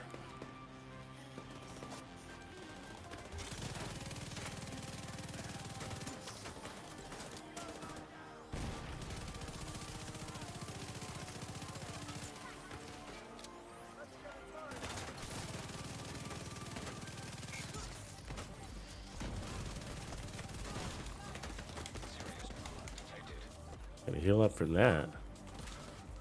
Turret to the back.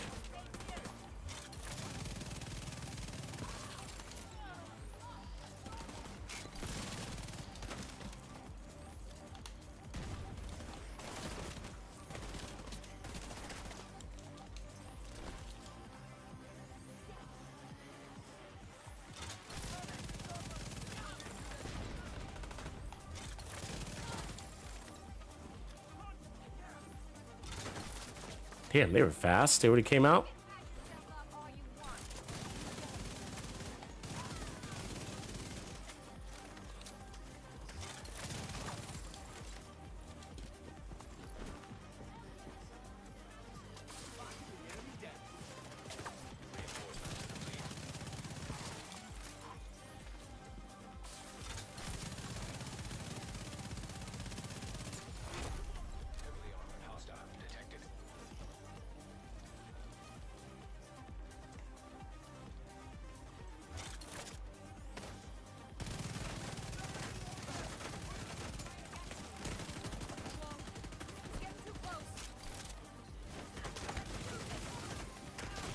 She broke my shield. You see that? That's one of the weak points. One of the reasons why I chose the 1.5 million armor on that other build is because of the shield.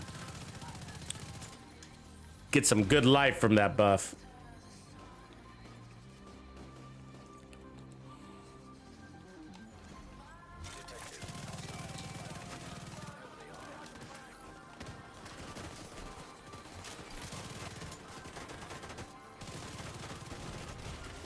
Yeah. Taking damage from the back. Boom. Got burned. Yeah, definitely can't do the same thing, right? Let's try a different gun.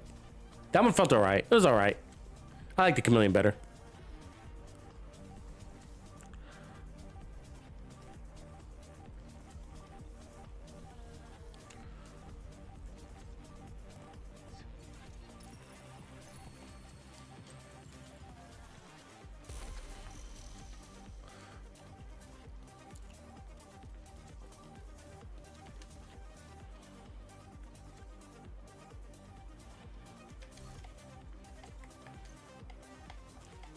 So one of the other ones to look at is, I mean, you could go, there's a lot. Obviously, almost anything works with this. But we got the FAMAS. The difference is the base weapon damage on the FAMAS compared to the CTAR. You see that? Is stronger, a little harder to control, but all else being the same. So let's move that back to crit chance here. There we go. We can't run the Kingbreaker right now because I don't have Technician on. And then we got the Police M4. And then, of course, you can go SMG too.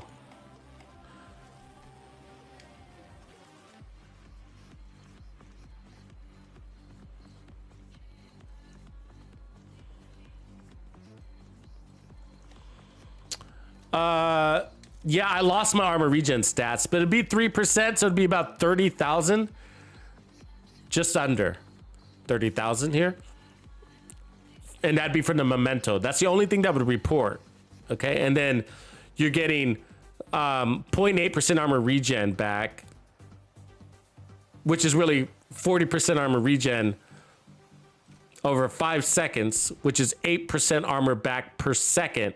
So if you add the two numbers together, you get 11% regen per second when you're in cover and you have your full stacks. And then I got the healer drone that gets to about 30,000, give or take.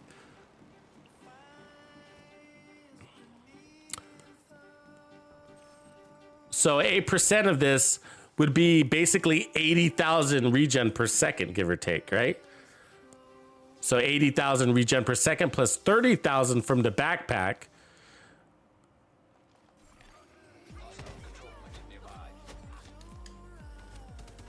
And then the 25,000 from the fixer puts us at about 140,000 armor back per second. All in. 140,000 per second.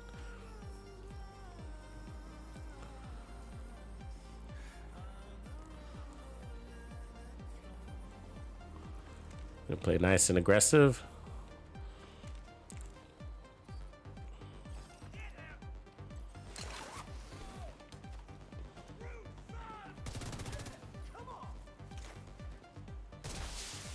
Reinforcements incoming.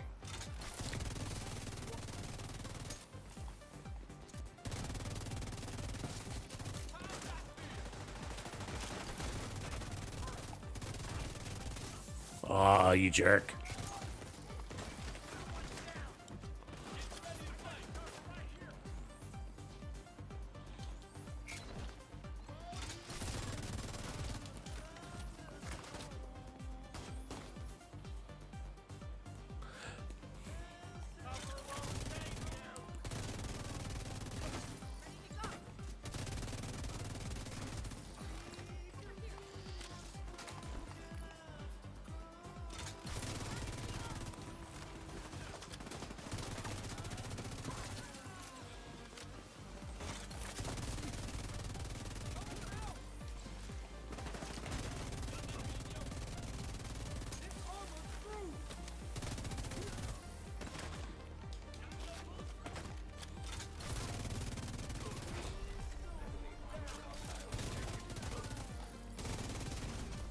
Ah, explosion to the back? Jesus.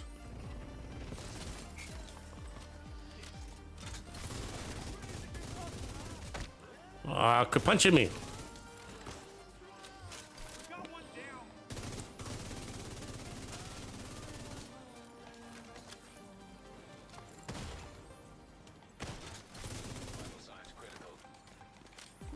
It's not cover. Hold on. Did a heal up.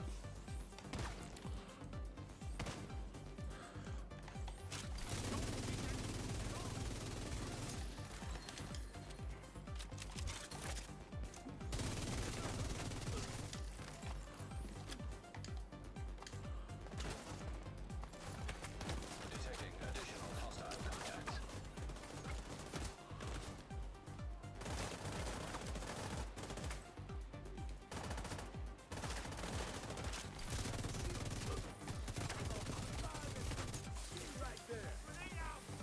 Goddamn right. Foam guys. They're gonna kill me. Ah, that right foam is a bitch. Agent vital signs 0. God damn it. My backup never showed up?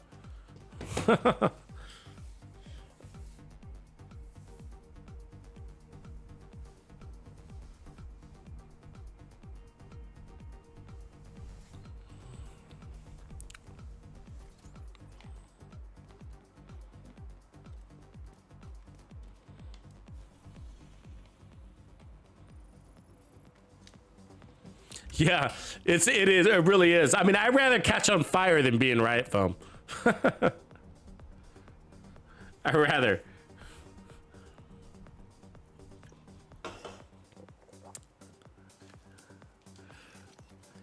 I've never made a riot foam resistant build too. I really haven't. I mean, Hasbro protected, yes, but never focused just on riot foam. But it's probably not a bad idea.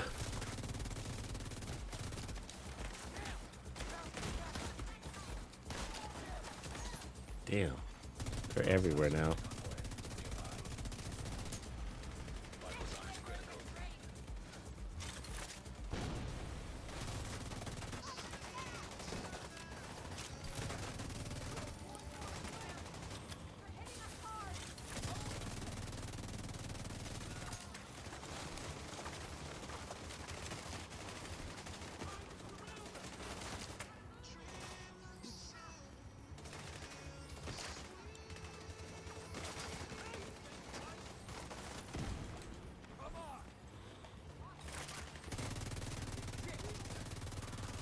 You like how they could like stop cartwheeling in the middle of the air?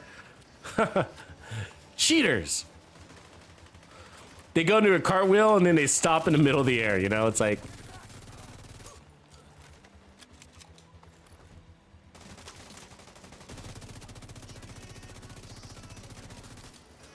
they don't believe in physics in this game, huh? Hostiles detected.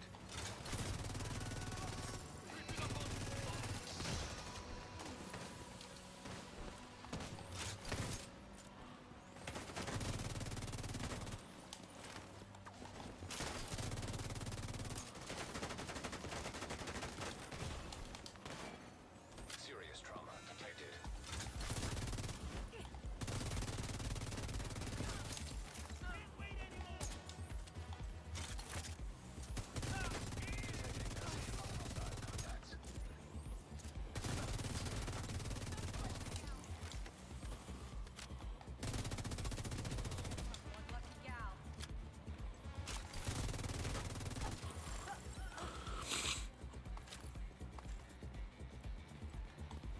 Contacts.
Yeah, so when you're on, you're on. You know, there's just not a lot of forgiveness, of course, naturally, without running any armor. Access locked.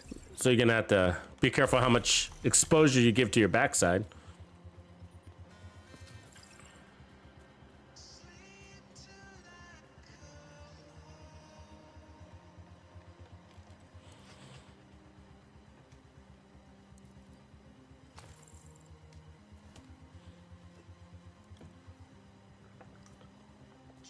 Manny 007, what's up, man? Anyways, I do like the, I still like the chameleon over that. Let's try the vector. So now we'll probably be able to move things back to some crit chance because we're gonna be over here. So I mean crit damage. Let's do crit damage. Delete that. Put that there. Should still be high. Yeah.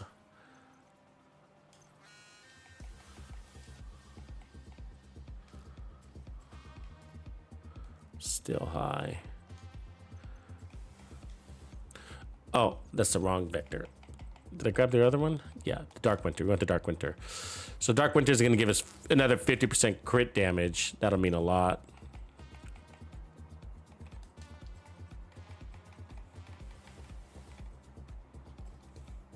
There we go. So that'll push us to, what is that, 215 right there. And then another 100, so we'll be at 315% crit damage. And you got to move quickly with this one because you only got 10 seconds. But as long as you're chain killing, you can maintain. And we're playing in range of an SMG anyways, so...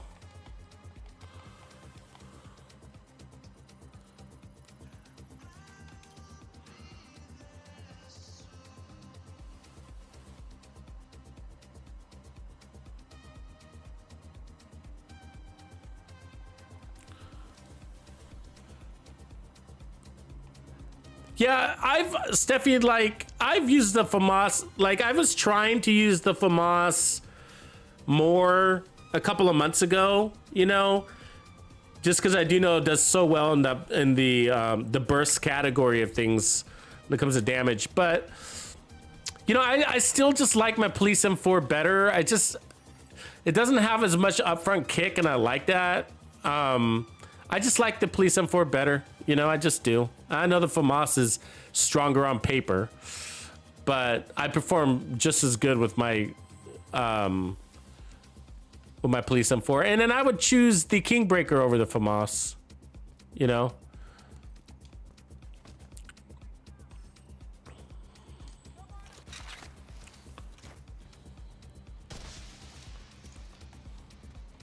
All right, running SMG now. So now we got to pull in a little bit closer because it doesn't have quite the range.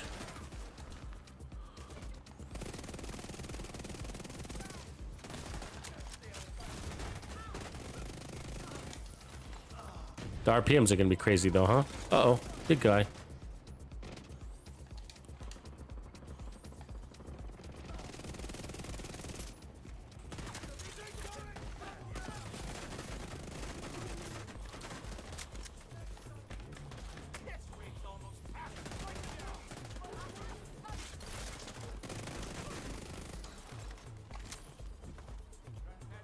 So that Grenadier guy is gonna be a pain in our ass, so I'm watching for him.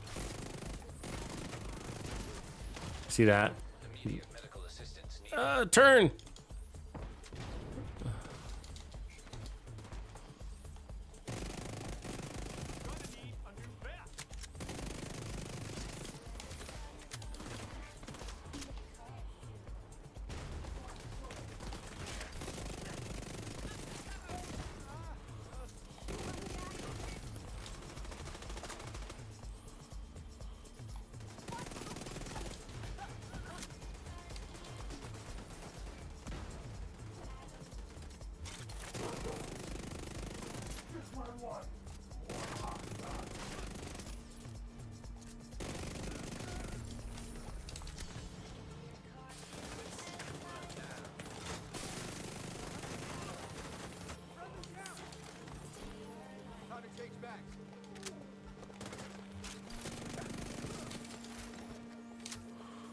The RPM is crazy on this, right?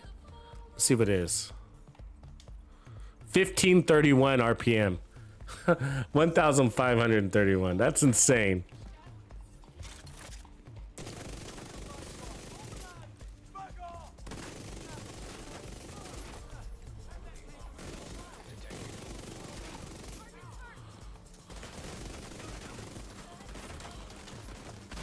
Oh, come on.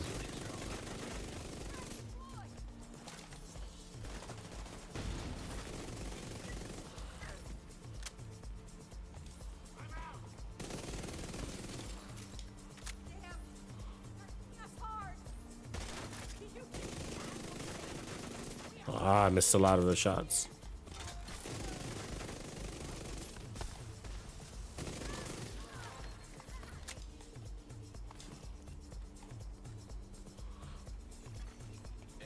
I like it better than the FAMAS and the CTAR though. I think that added crit damage. I like the crit damage better than Optimus is probably one thing. And then the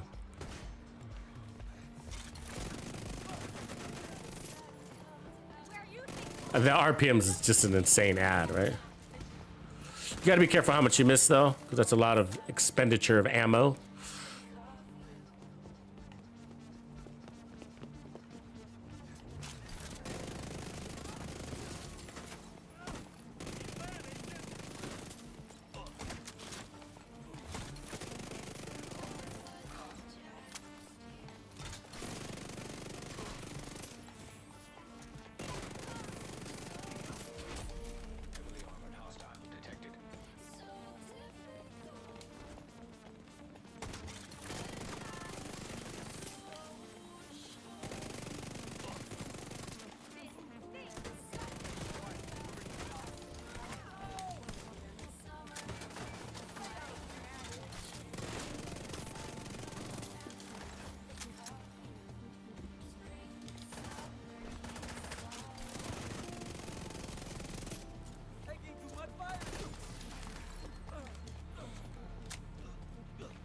Yeah, definitely like it better than those other assault rifles. And the Chameleon is basically a SMG too. It's not, but it is.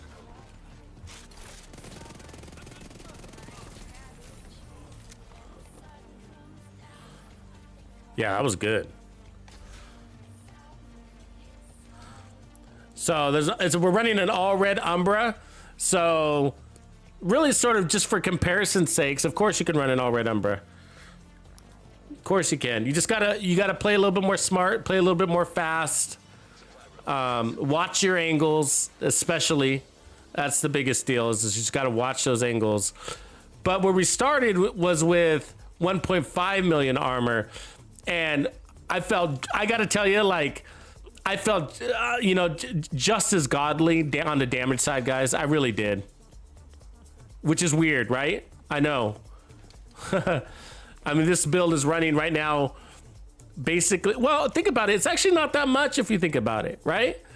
15, 30, 45%, because we were running 3 more blue cores earlier, right? 3 more. And so that's 45% more damage, weapon damage. But on a build that is already really strong, that is maybe it's overkill at that stage, right? Or another way to say it is that the extra 3 red cores are increasing our time to kill, sure, but at an amount that I can't really tell anyways. I can't really feel that it's like, oh, it's so much faster. I'm sure it is faster, but at an amount that I can't really tell, especially when once you have all your buffs kicked in, right? Once all your buffs are kicked in, you can't really tell, you know, because you're so powerful, you know, 1.5 million, 900,000 armor, you know, the time to kill is just, it's fast, and it's fast. What up, Silver Shake? You only need to be in cover for 5 seconds for the stacks to kick in. Really, it's 6 directives. I mean, it's 6 seconds if you really think about it.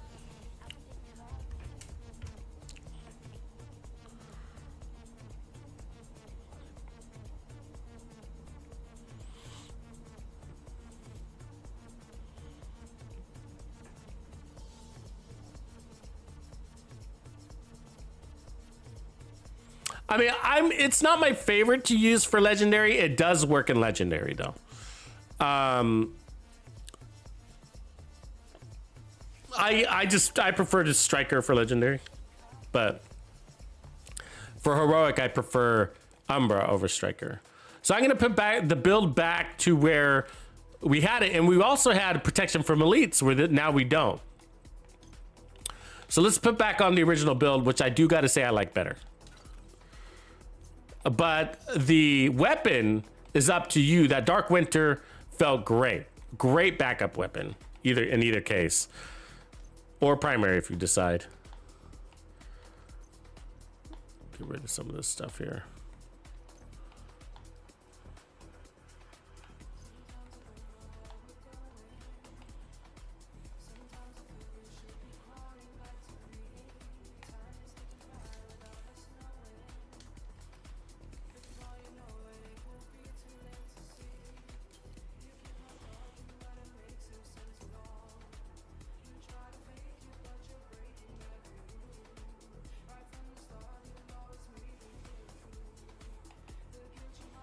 Okay, so let's put this on where we had it. So we had protection from elites. Wait, we had this chest. We're running this chest. And then I think this is the only piece we had to re-roll.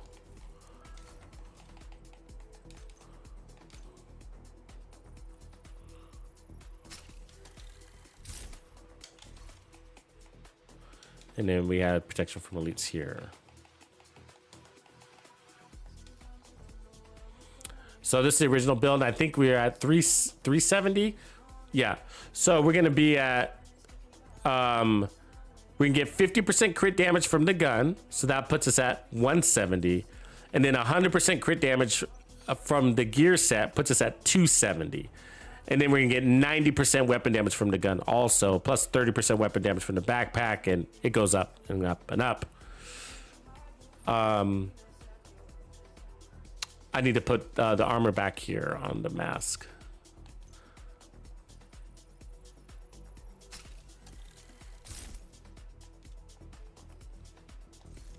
Yeah, I'm not sure I understand that question, matchmaking. What level is your character right now? Do you have your watch yet? Do you already have your watch?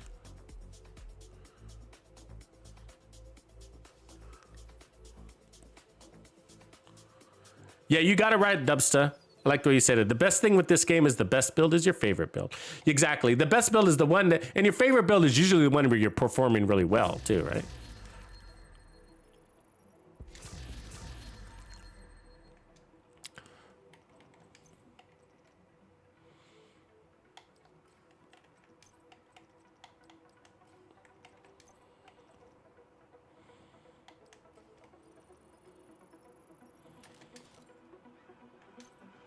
Cool. All right, we're set.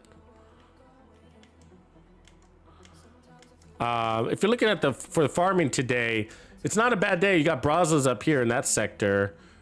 We could head up there in Hyena Land too. They're a pain in my ass. You just change it up. I wouldn't mind farming Brazos. We got chest pieces up here.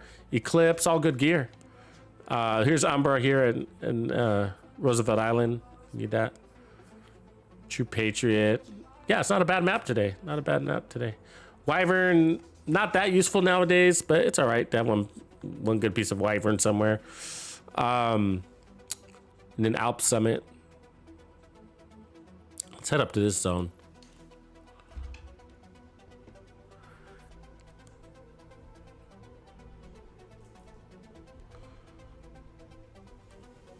Hiromi Rodriguez, what's up?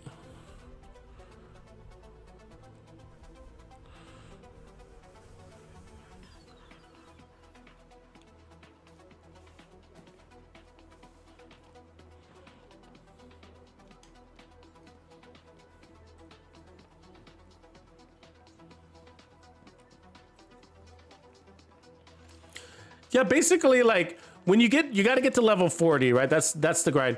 And then once you're at level 40, you know, the biggest the thing that you need to work on first is really your library, your recalibration library. You need to get that to you need to get all of the talents and attributes to Godworld in there. So that's the first grind. Besides your gear. Okay, so here's how Umbra works. So see, we'll have 2 green bars, okay? And so your offensive, to get your offensive stacks, you need to get in cover. So, and for a few seconds, so watch. Now it's stacking. So 1,000, 2, 1,000, 3, 1,000, 4, 1,000, 5, 1,000, basically. Now we're full. And then when we're out of cover, we're stacking our, well, we got to kick off the fight. So, but when we're out of cover, we'll start stacking our defensive stacks, which is armor regen. And I don't ever feel like it's a long time. So, you know, if you're wondering, my impression, like the 5 seconds goes by pretty quick.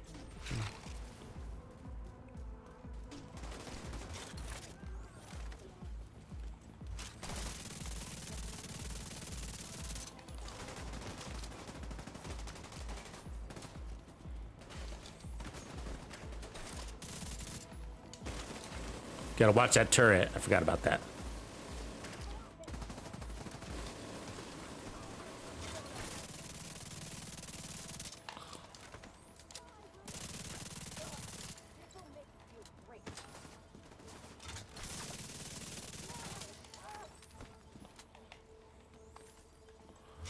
So as you can see, I basically go in cover to reload anyways.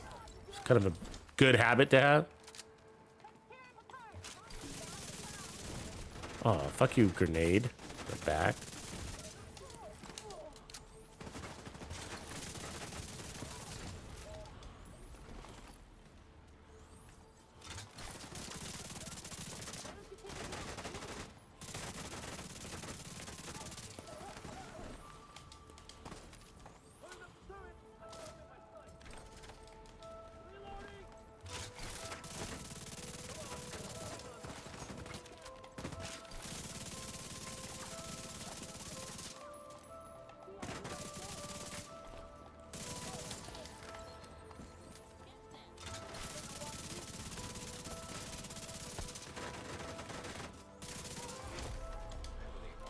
Hyenas are a pain in the ass to fight. I just broke my shield.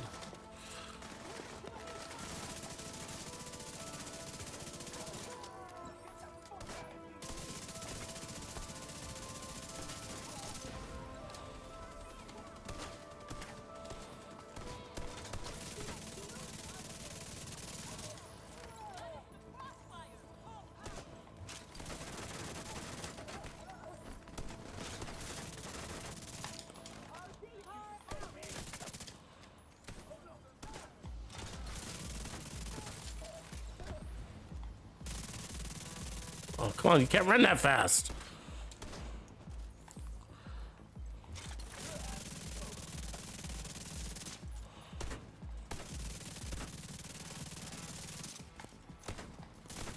God, he was a pain in the ass, I swear. The way he moves. It's crazy. Detecting additional hostile contacts.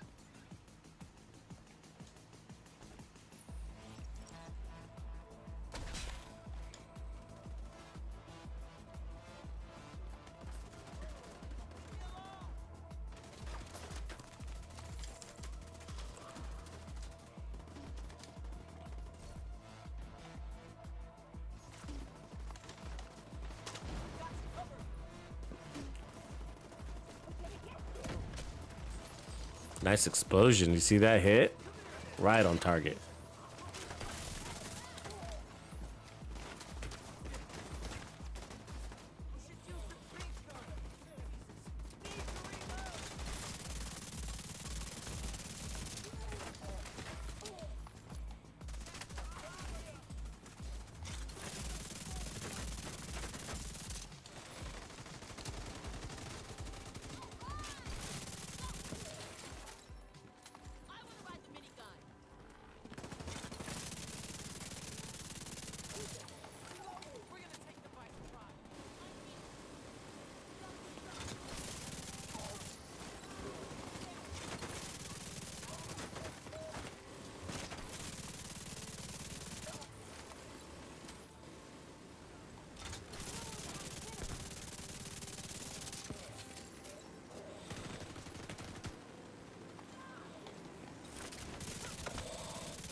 It's cool. The DPS is so good on this build, you don't even have to go for headshots. It's just kind of nice about it. Just go all in on the body. Less, which means less misses, right? Increase accuracy because you got a bigger target there. which is good for these guys because they're always doing cartwheels and shit. Or shooting sideways. It's really annoying.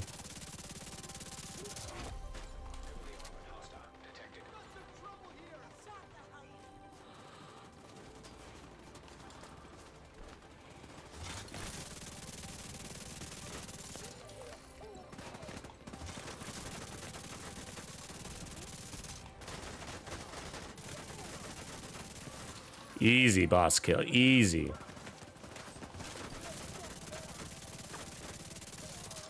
I mean, think about that. I mean, we're over 2 million in armor with the bonus armor, right? And our time to kill is amazing. I mean, our base armor is 1.5 million on that, and we got 39% protection from elites, and then a single trophy, 600,000 more armor. We're almost always running over 2.1 million in armor. And we're just cutting them down like trees.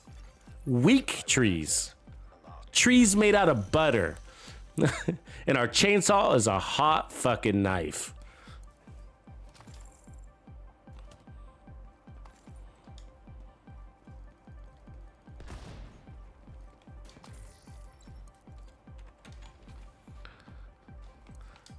That's what we should call this build, hot knife. All right, let's see. Anything good here? No, more crush. Oh, I hate going down here. It's such a long run, but let's do it.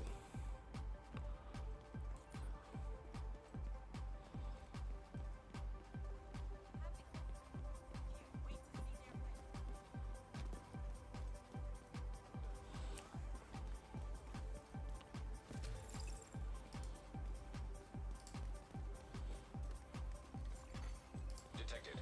Nearby location. Guarded by hostiles.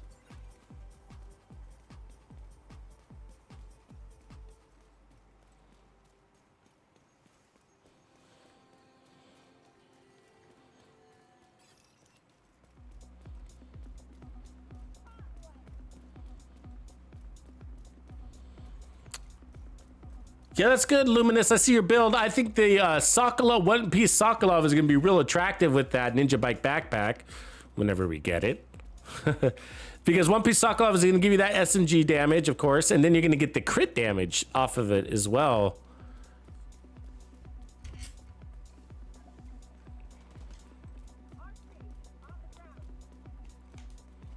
Oh.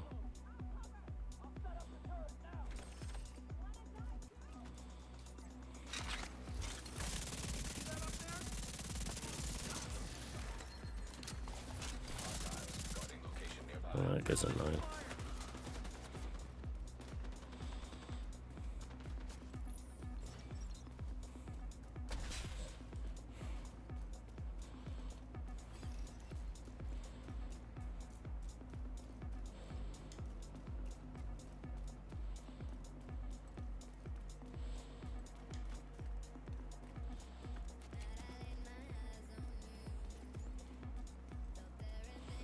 Let's get close and personal on this one, huh?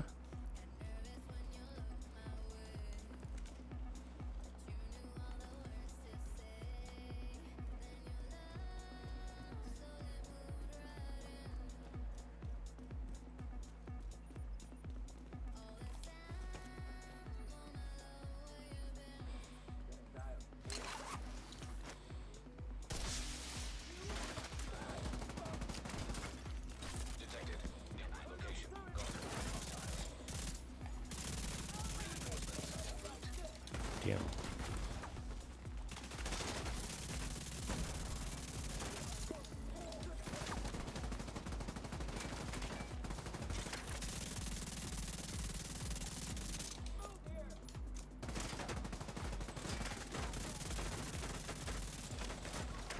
God damn it. The guy keeps doing that cartwheel.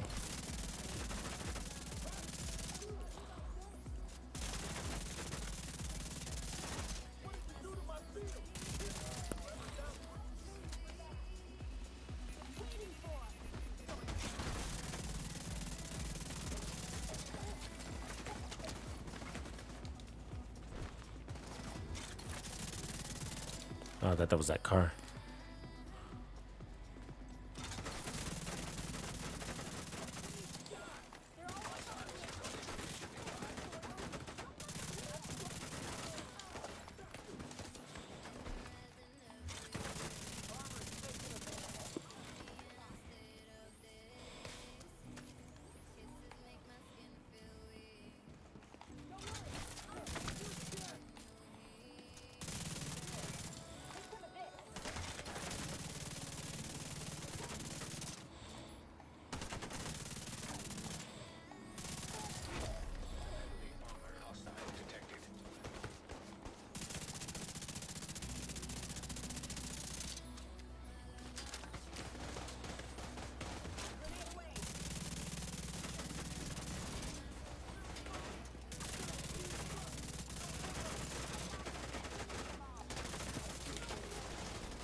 Detected.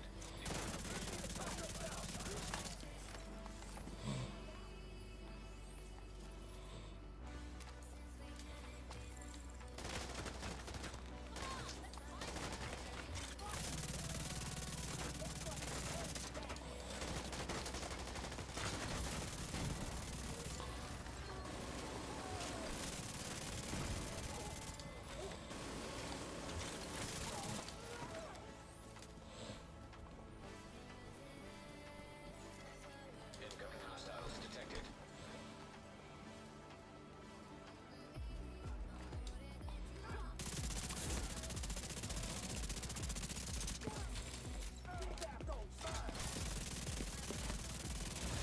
Oh, I got dizzy.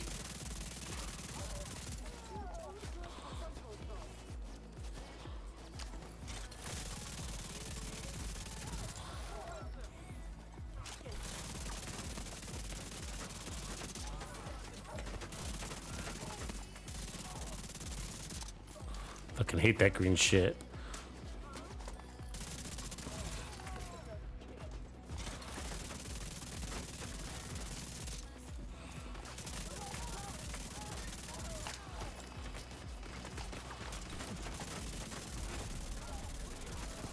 Just manslaughtering this shit. It's murder! Except that I'm dizzy.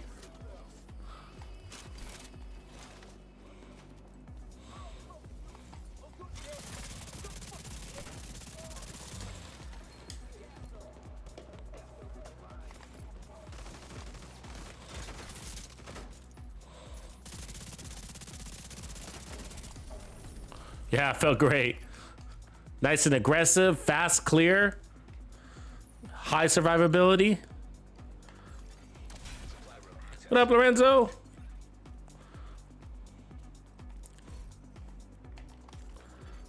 Hostiles guarding location nearby. Yeah, that was a good one. Good clear.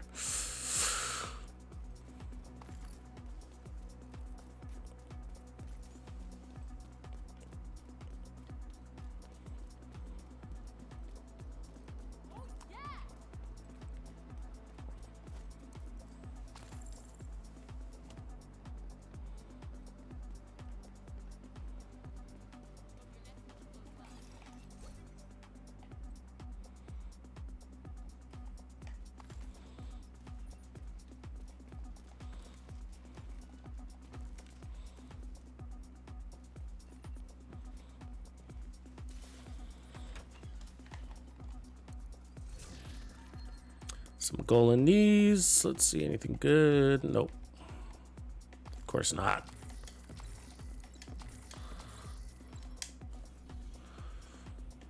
MLK always puts up a good fight. Let's go see what's up with MLK.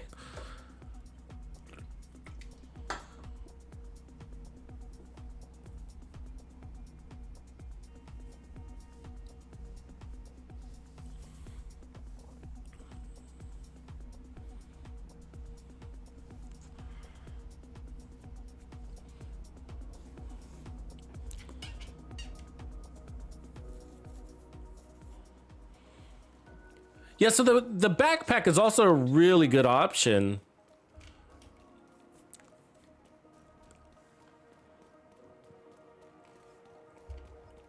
At the moment, it's, you know, there are circumstances where I use the backpack with this gear set.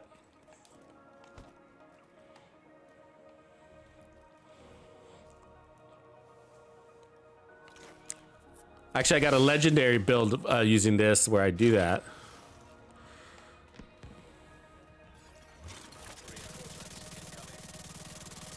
Oh, there's a lot of misses right there.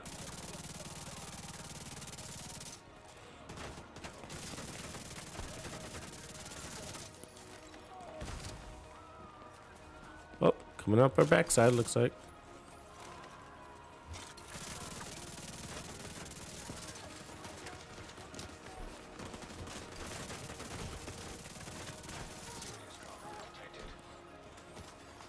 Friendly combatants nearby.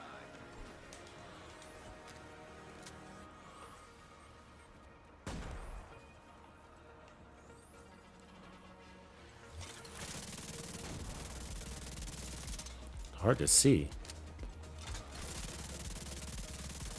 And hit, apparently.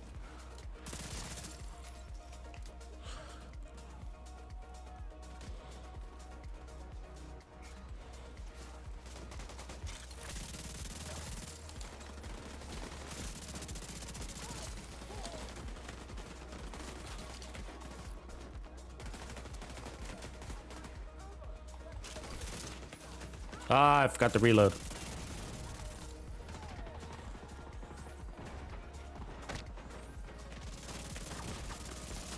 Ah, we're in trouble. Ah, I didn't see that guy behind me. Taking heat. Come on, back up. Get your butts over here.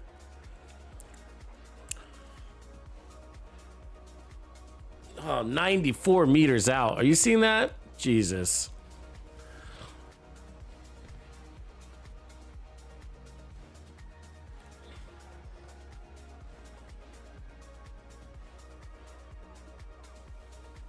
Just breathe.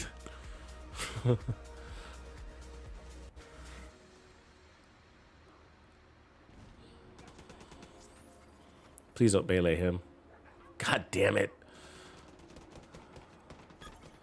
Oh, what a waste of time, man. See that? He's not going to try again now. Come on, man. Get over here. Same shit. You can take all the bullets in the world, but one little melee, and you give up on your priority task. So I'm right here. Ugh. All right. Worthless. Deceased.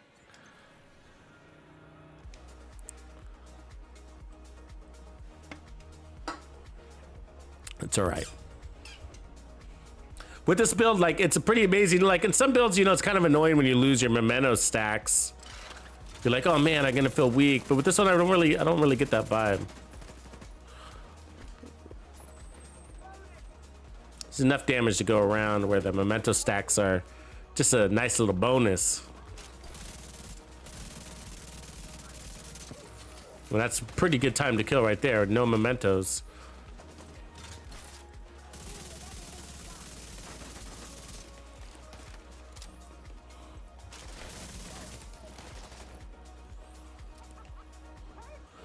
Of course, we want our mementos, because they're also giving us a resistance with that armor regen.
Whatever.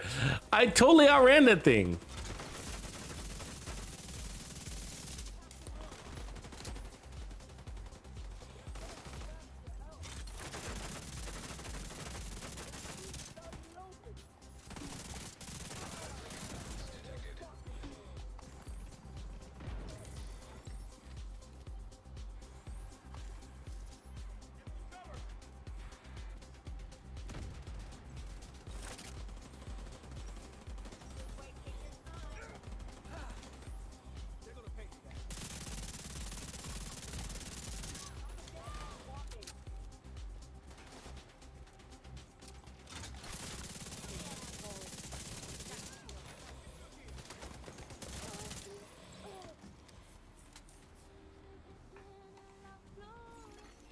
Curious on how high we can push the armor up on this build and still have that time to kill at that godly rate, you know. Oh, does not take explosions to that shield very well, right? One grenade to that shield and busted.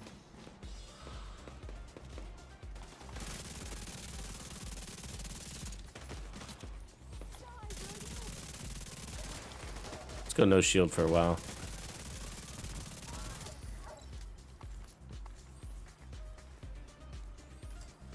Shieldless.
Oh, God, he got me with that shit. Get off of me.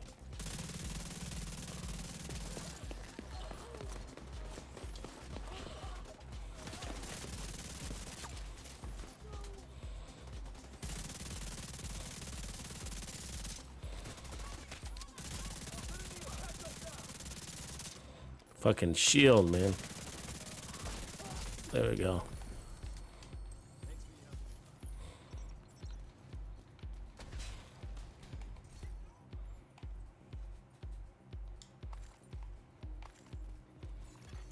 Supply room access unlocked.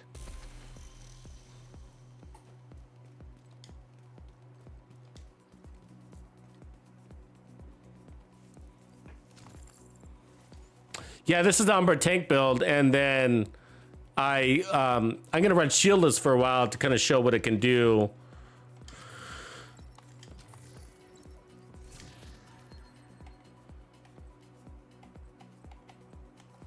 Without that, I think our resistance is still really high. Let's see, what skill should we replace it with, though? Really, I would run Gunner if I wasn't running the shield, probably. Get the armor and kill on top of that. The decoy is okay. Yeah, let's just do the decoy. Something to watch your 6. Friendly combatants nearby. Yeah, so this is what the build looks like. 1.5 million armor. And so we've kind of gone full circle here. We started with this build, and then we stripped down the armor and ran without it for a while to show the difference. And, you know, it really changes your play style, really slows you down when you strip off the armor. I mean, we had a lot of successes, but then, a couple of a quick accident, so to speak, or like when you're somebody shooting you in the back. Goddamn stupid. And you don't notice them, right? Or something like that. And just not a lot of forgiveness, not a lot of reaction time. Allowance. Not a lot of allowance for reaction time.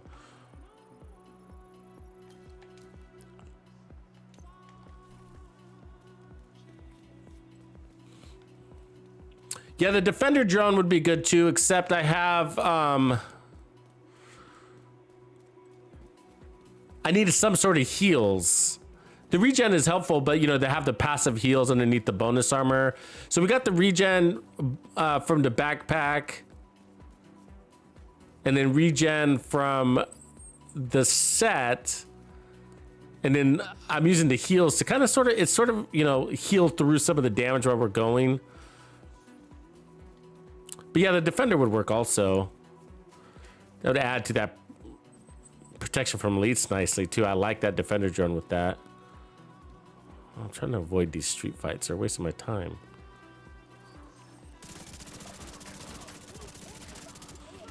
God damn it. Oh God. Can you believe that just happened? Signs, 0. Oh God. That's annoying. That's a long run. I don't want to go back up there.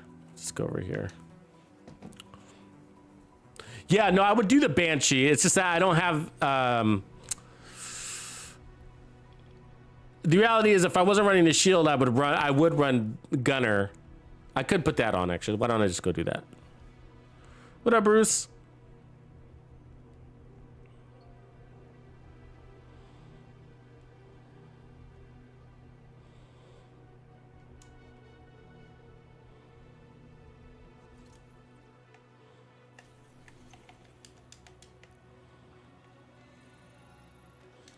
All right, let's put on. So we put on Gunner. That'll give us a little bit of armor on kill, and then we'll get the Banshee pulse too. I like that idea.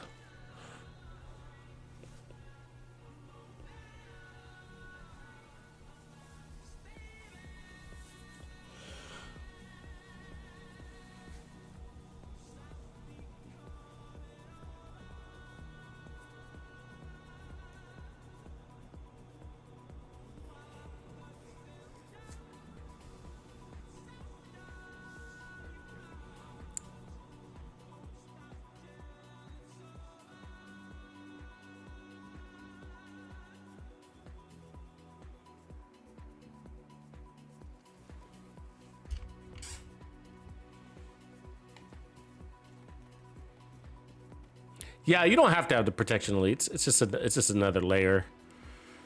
You go either way. No protection from elites, protection from elites. It gives you a little upfront damage if you put on the let's see, Gunner, we got a assault rifle. A little more upfront damage if you put on the crit damage instead. It's just that sort of the way I look at it when I look at this, I'm at 270% crit damage when we're stacked. And even if we're not stacked all the way, we're basically running around with 220% crit damage without the chameleon. So 220 is just like, I'm pretty happy with that. And then 90% weapon damage. So the one thing, I just don't really feel like I need more damage,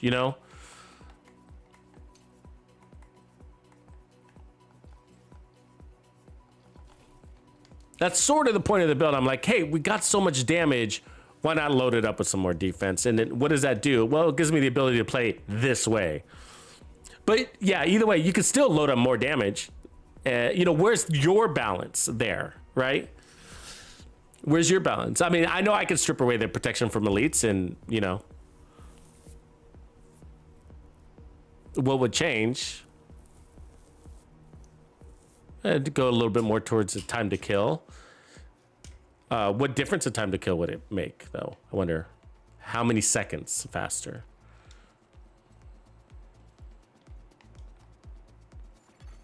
Hostile control point detected.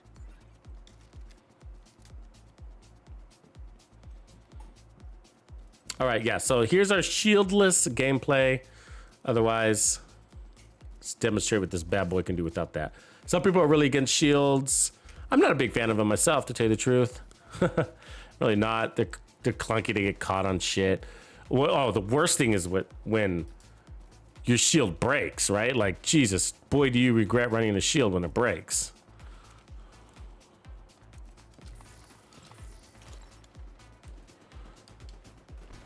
But one of the reasons why I was running it, because I was like, hey, if we're running 1.5 million armor, like a shield, you know, if you're running high armor, shields are a pretty decent option because you're making use, you're double dipping into that armor. You're making a strong shield also.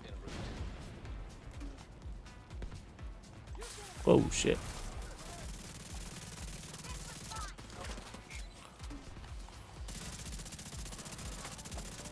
Well, that's a weird shooting angle right there.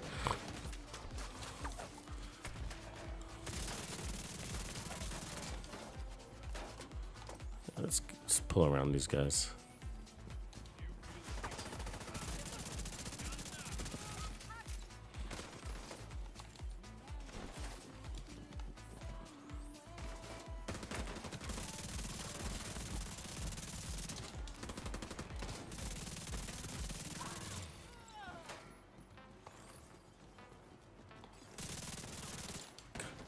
God, the way they run, so fast.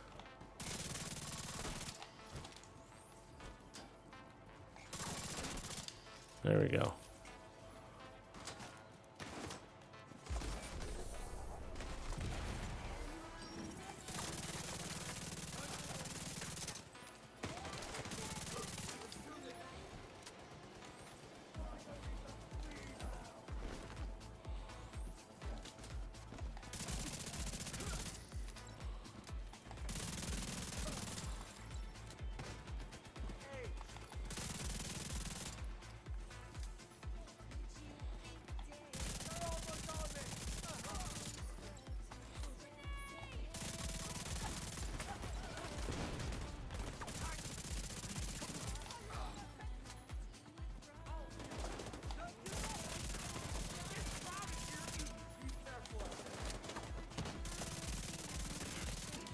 Aw, come on.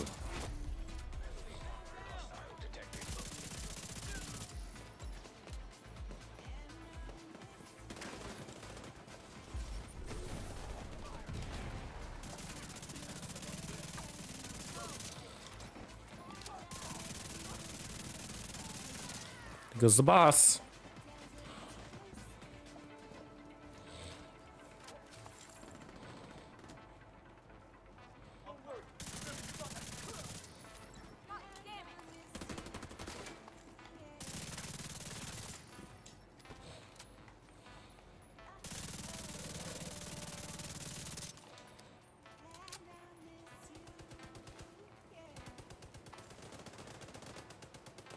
Get off me, lady.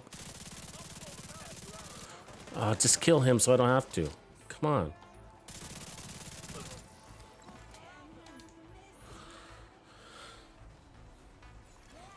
Incoming hostiles detected.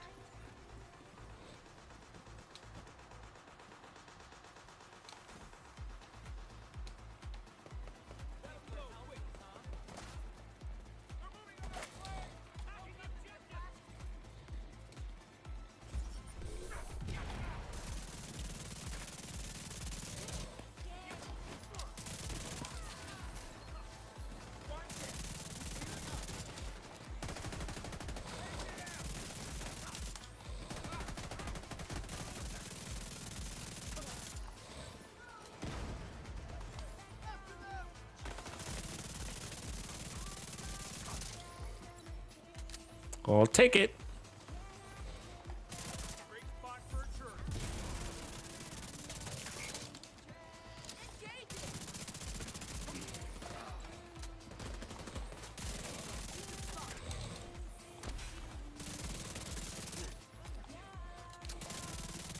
God damn her. She gets you to miss so much with all those stupid cartwheels she throws in there.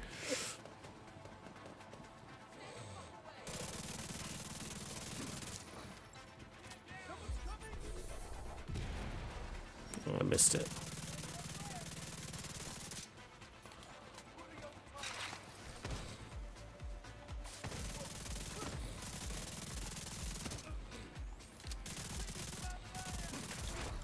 Heavily armored hostile detected.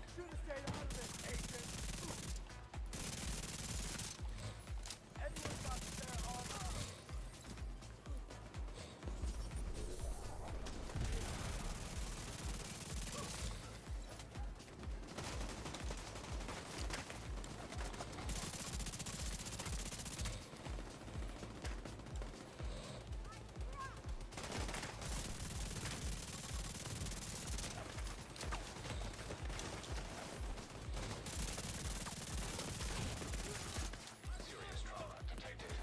I don't even know who's shooting at me. Where is that coming from? Way back there, huh?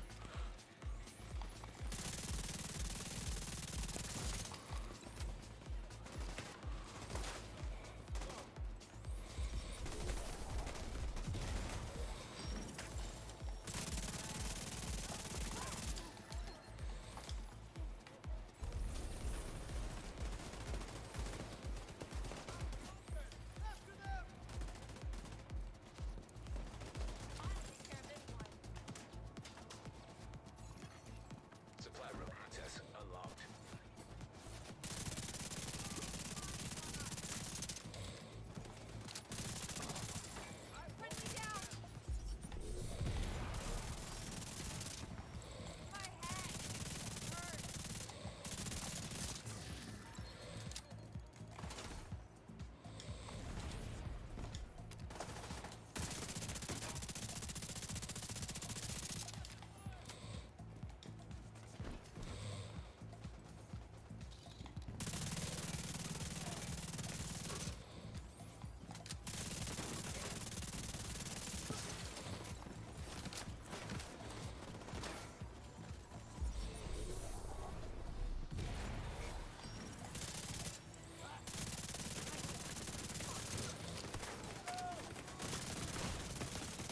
Vital signs critical.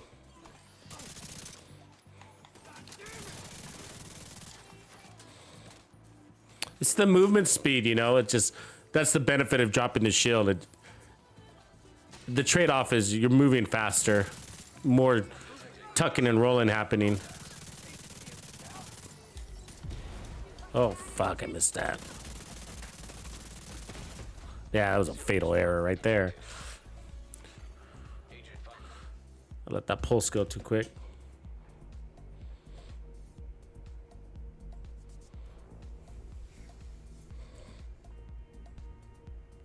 Signs 0. There will be more fights ahead.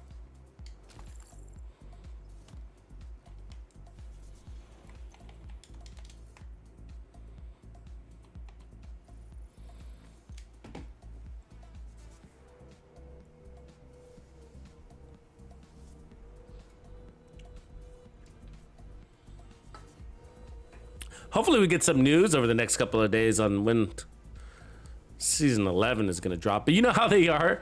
The reality is like, you know, it was just like last time, right? Like they were like the day before, like literally it was days before, right? They were like Tuesday, Monday, Tuesday, you know, that's what we got last week or whatever.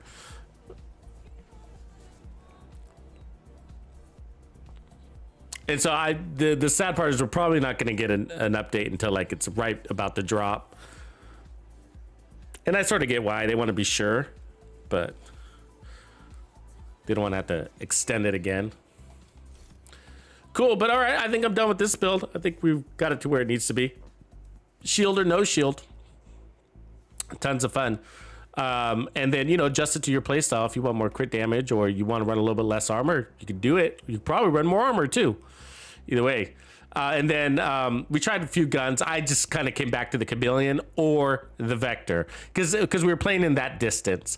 And I feel like the FAMAS and the CTAR you know, for the amount of running and gunning, just didn't quite perform as well. But I was running Optimus, so maybe if we put Killer on the FAMAS instead, or Killer on the CTAR instead, they would have played a little bit better out. But I was running Optimus, which is kind of dull, right? So anyways, everybody, thanks for hanging with me. I'll catch you mañana. See you later. Peace. Tuxedo out.